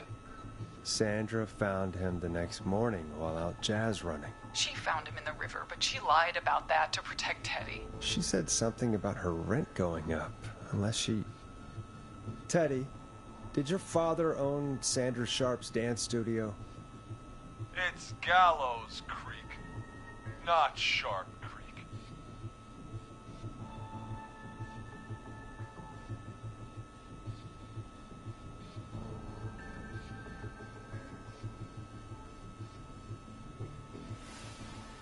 I take it that's a yes? Yes, okay. We own most of the town. That's it then. Your father was going to run her out of business unless she lied and said she found him in the reservoir instead of the river. What my father did in his business dealings is nothing to do with me. The false reports. That's why you killed Sheriff Matthews too, isn't it, Maria? Not just to get him out of the way, but... Everyone was in on it, Forrest. Even the coroner wrote a fake report. Said George was drinking. That he just got himself into trouble. And... I saw. I'm sorry. For all it's worth, Virginia didn't have much of a choice. She had a sick sister whose treatments she couldn't afford. She played along with the gallows to save her sister's life. And her own. Even still, she should have told the truth. I did my part. I tried everything I could think of. I even went to the newspaper, but no. That coward killed the story. But Maurice Russell is dead now.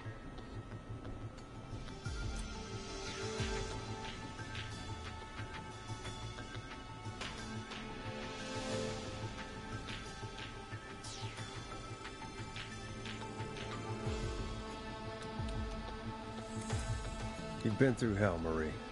I'm sorry. You've got no idea. Never started. He shouldn't have pushed my George off a cliff. He should have been punished. It's coming to a stop. At least for now. Here, where George and I first met, before he joined the football team, was right after he shot the winning throw. Wait a sec. You're at Gallows Creek High, in the gymnasium. That's right, Forrest. Not that it matters, but yes, we're here. Anyway, I think that about wraps up the interview with Teddy. So... Marie? Where? Oh my God. Peggy! Teddy? gotta help me. Quiet. You'll talk more later. Now I have to talk to someone who mattered more than you ever did. Peggy. It's been so long since I've seen your face. I worried you wouldn't come. Marie! Oh my god. I thought you... And here I was, thinking you'd forgot me. I'd never forget my own sister. Sister? Peggy, what's happening? Why are you even there? Want to explain, Peggy? Earlier, while you were speaking to Jason, I got a call. Do you remember? Well, it was from Dawn. She said that my sister Marie was there that night George died, and that I should come to the gym for a reunion. And when you walked in, you found out. That my sister is the Whistling Man. Good to see you too, Peggy. Why didn't you tell me any of this? She said that it was my last chance to see my sister. I knew if I told you, you'd try to stop me or come with me when we need you on the radio. And I just... I'm sorry. This has to be a lot for you. I just... What happened to you, Marie? You just disappeared one day. Disappeared? I was thrown out, Peggy. I begged Mom and Dad to do something about what happened that night, but did they care? No. They told me to stay quiet. They only cared when they learned I'd been with George. And Marie, I'm so sorry. I never knew. It's not your fault. Really, it's Mom and Dad I should be seeing right now. But since they're dead and gone, well, I'll have to settle for the next best thing.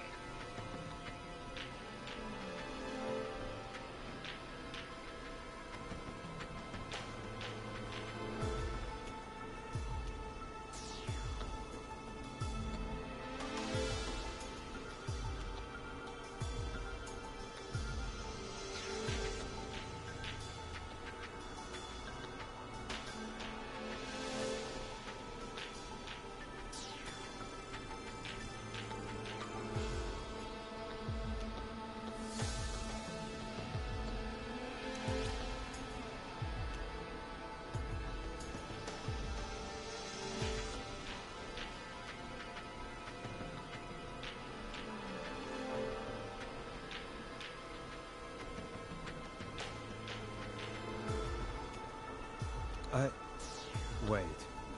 Is that why you went after that kid in the maze? Eugene Stein? Because his parents? That's right. Eugene's parents were there that night too. But they got themselves killed in a bus accident. And since only their child was left... Marie, please. Mom and Dad are gone, Peggy. Besides, you forgot me. Just like the rest. You forgot. Marie, Peggy never forgot about you. Keep your mouth shut. She kept a card from you. She kept it here on her desk. What card? The card you made me for my 8th birthday. What does it say then? Happy birthday, Peg. Now you're great and 8. Love, M. Henderson police! Freeze! No! Henry! Get out of there! Peggy! We have 2 wounded, and we're in pursuit of the suspect. Henderson police! Freeze! Forrest! Leslie, how's Peggy? She's been cut pretty bad, but we're here now. I'll be okay. God, Marie! Hey, Zara! I need you to look after Peggy. She needs help. Now, we got here just in the nick of time. Where's Marie? She bolted right as we got here. The police are right on her heels. It won't be long. It's over, Forrest. Well, folks, it was a long night, but we made it through together. I'm gonna head off to go check on Peggy. This has been Forrest Nash.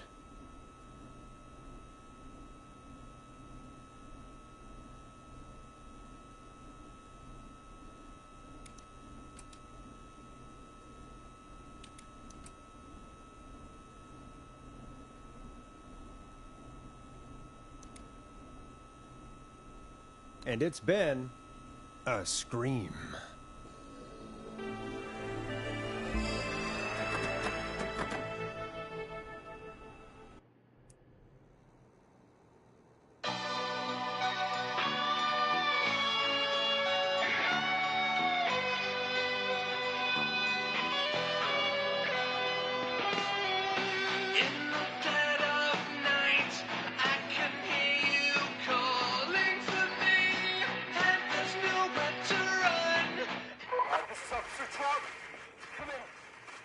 Suspect is in custody. We've trailed the other suspect into the nearby woods.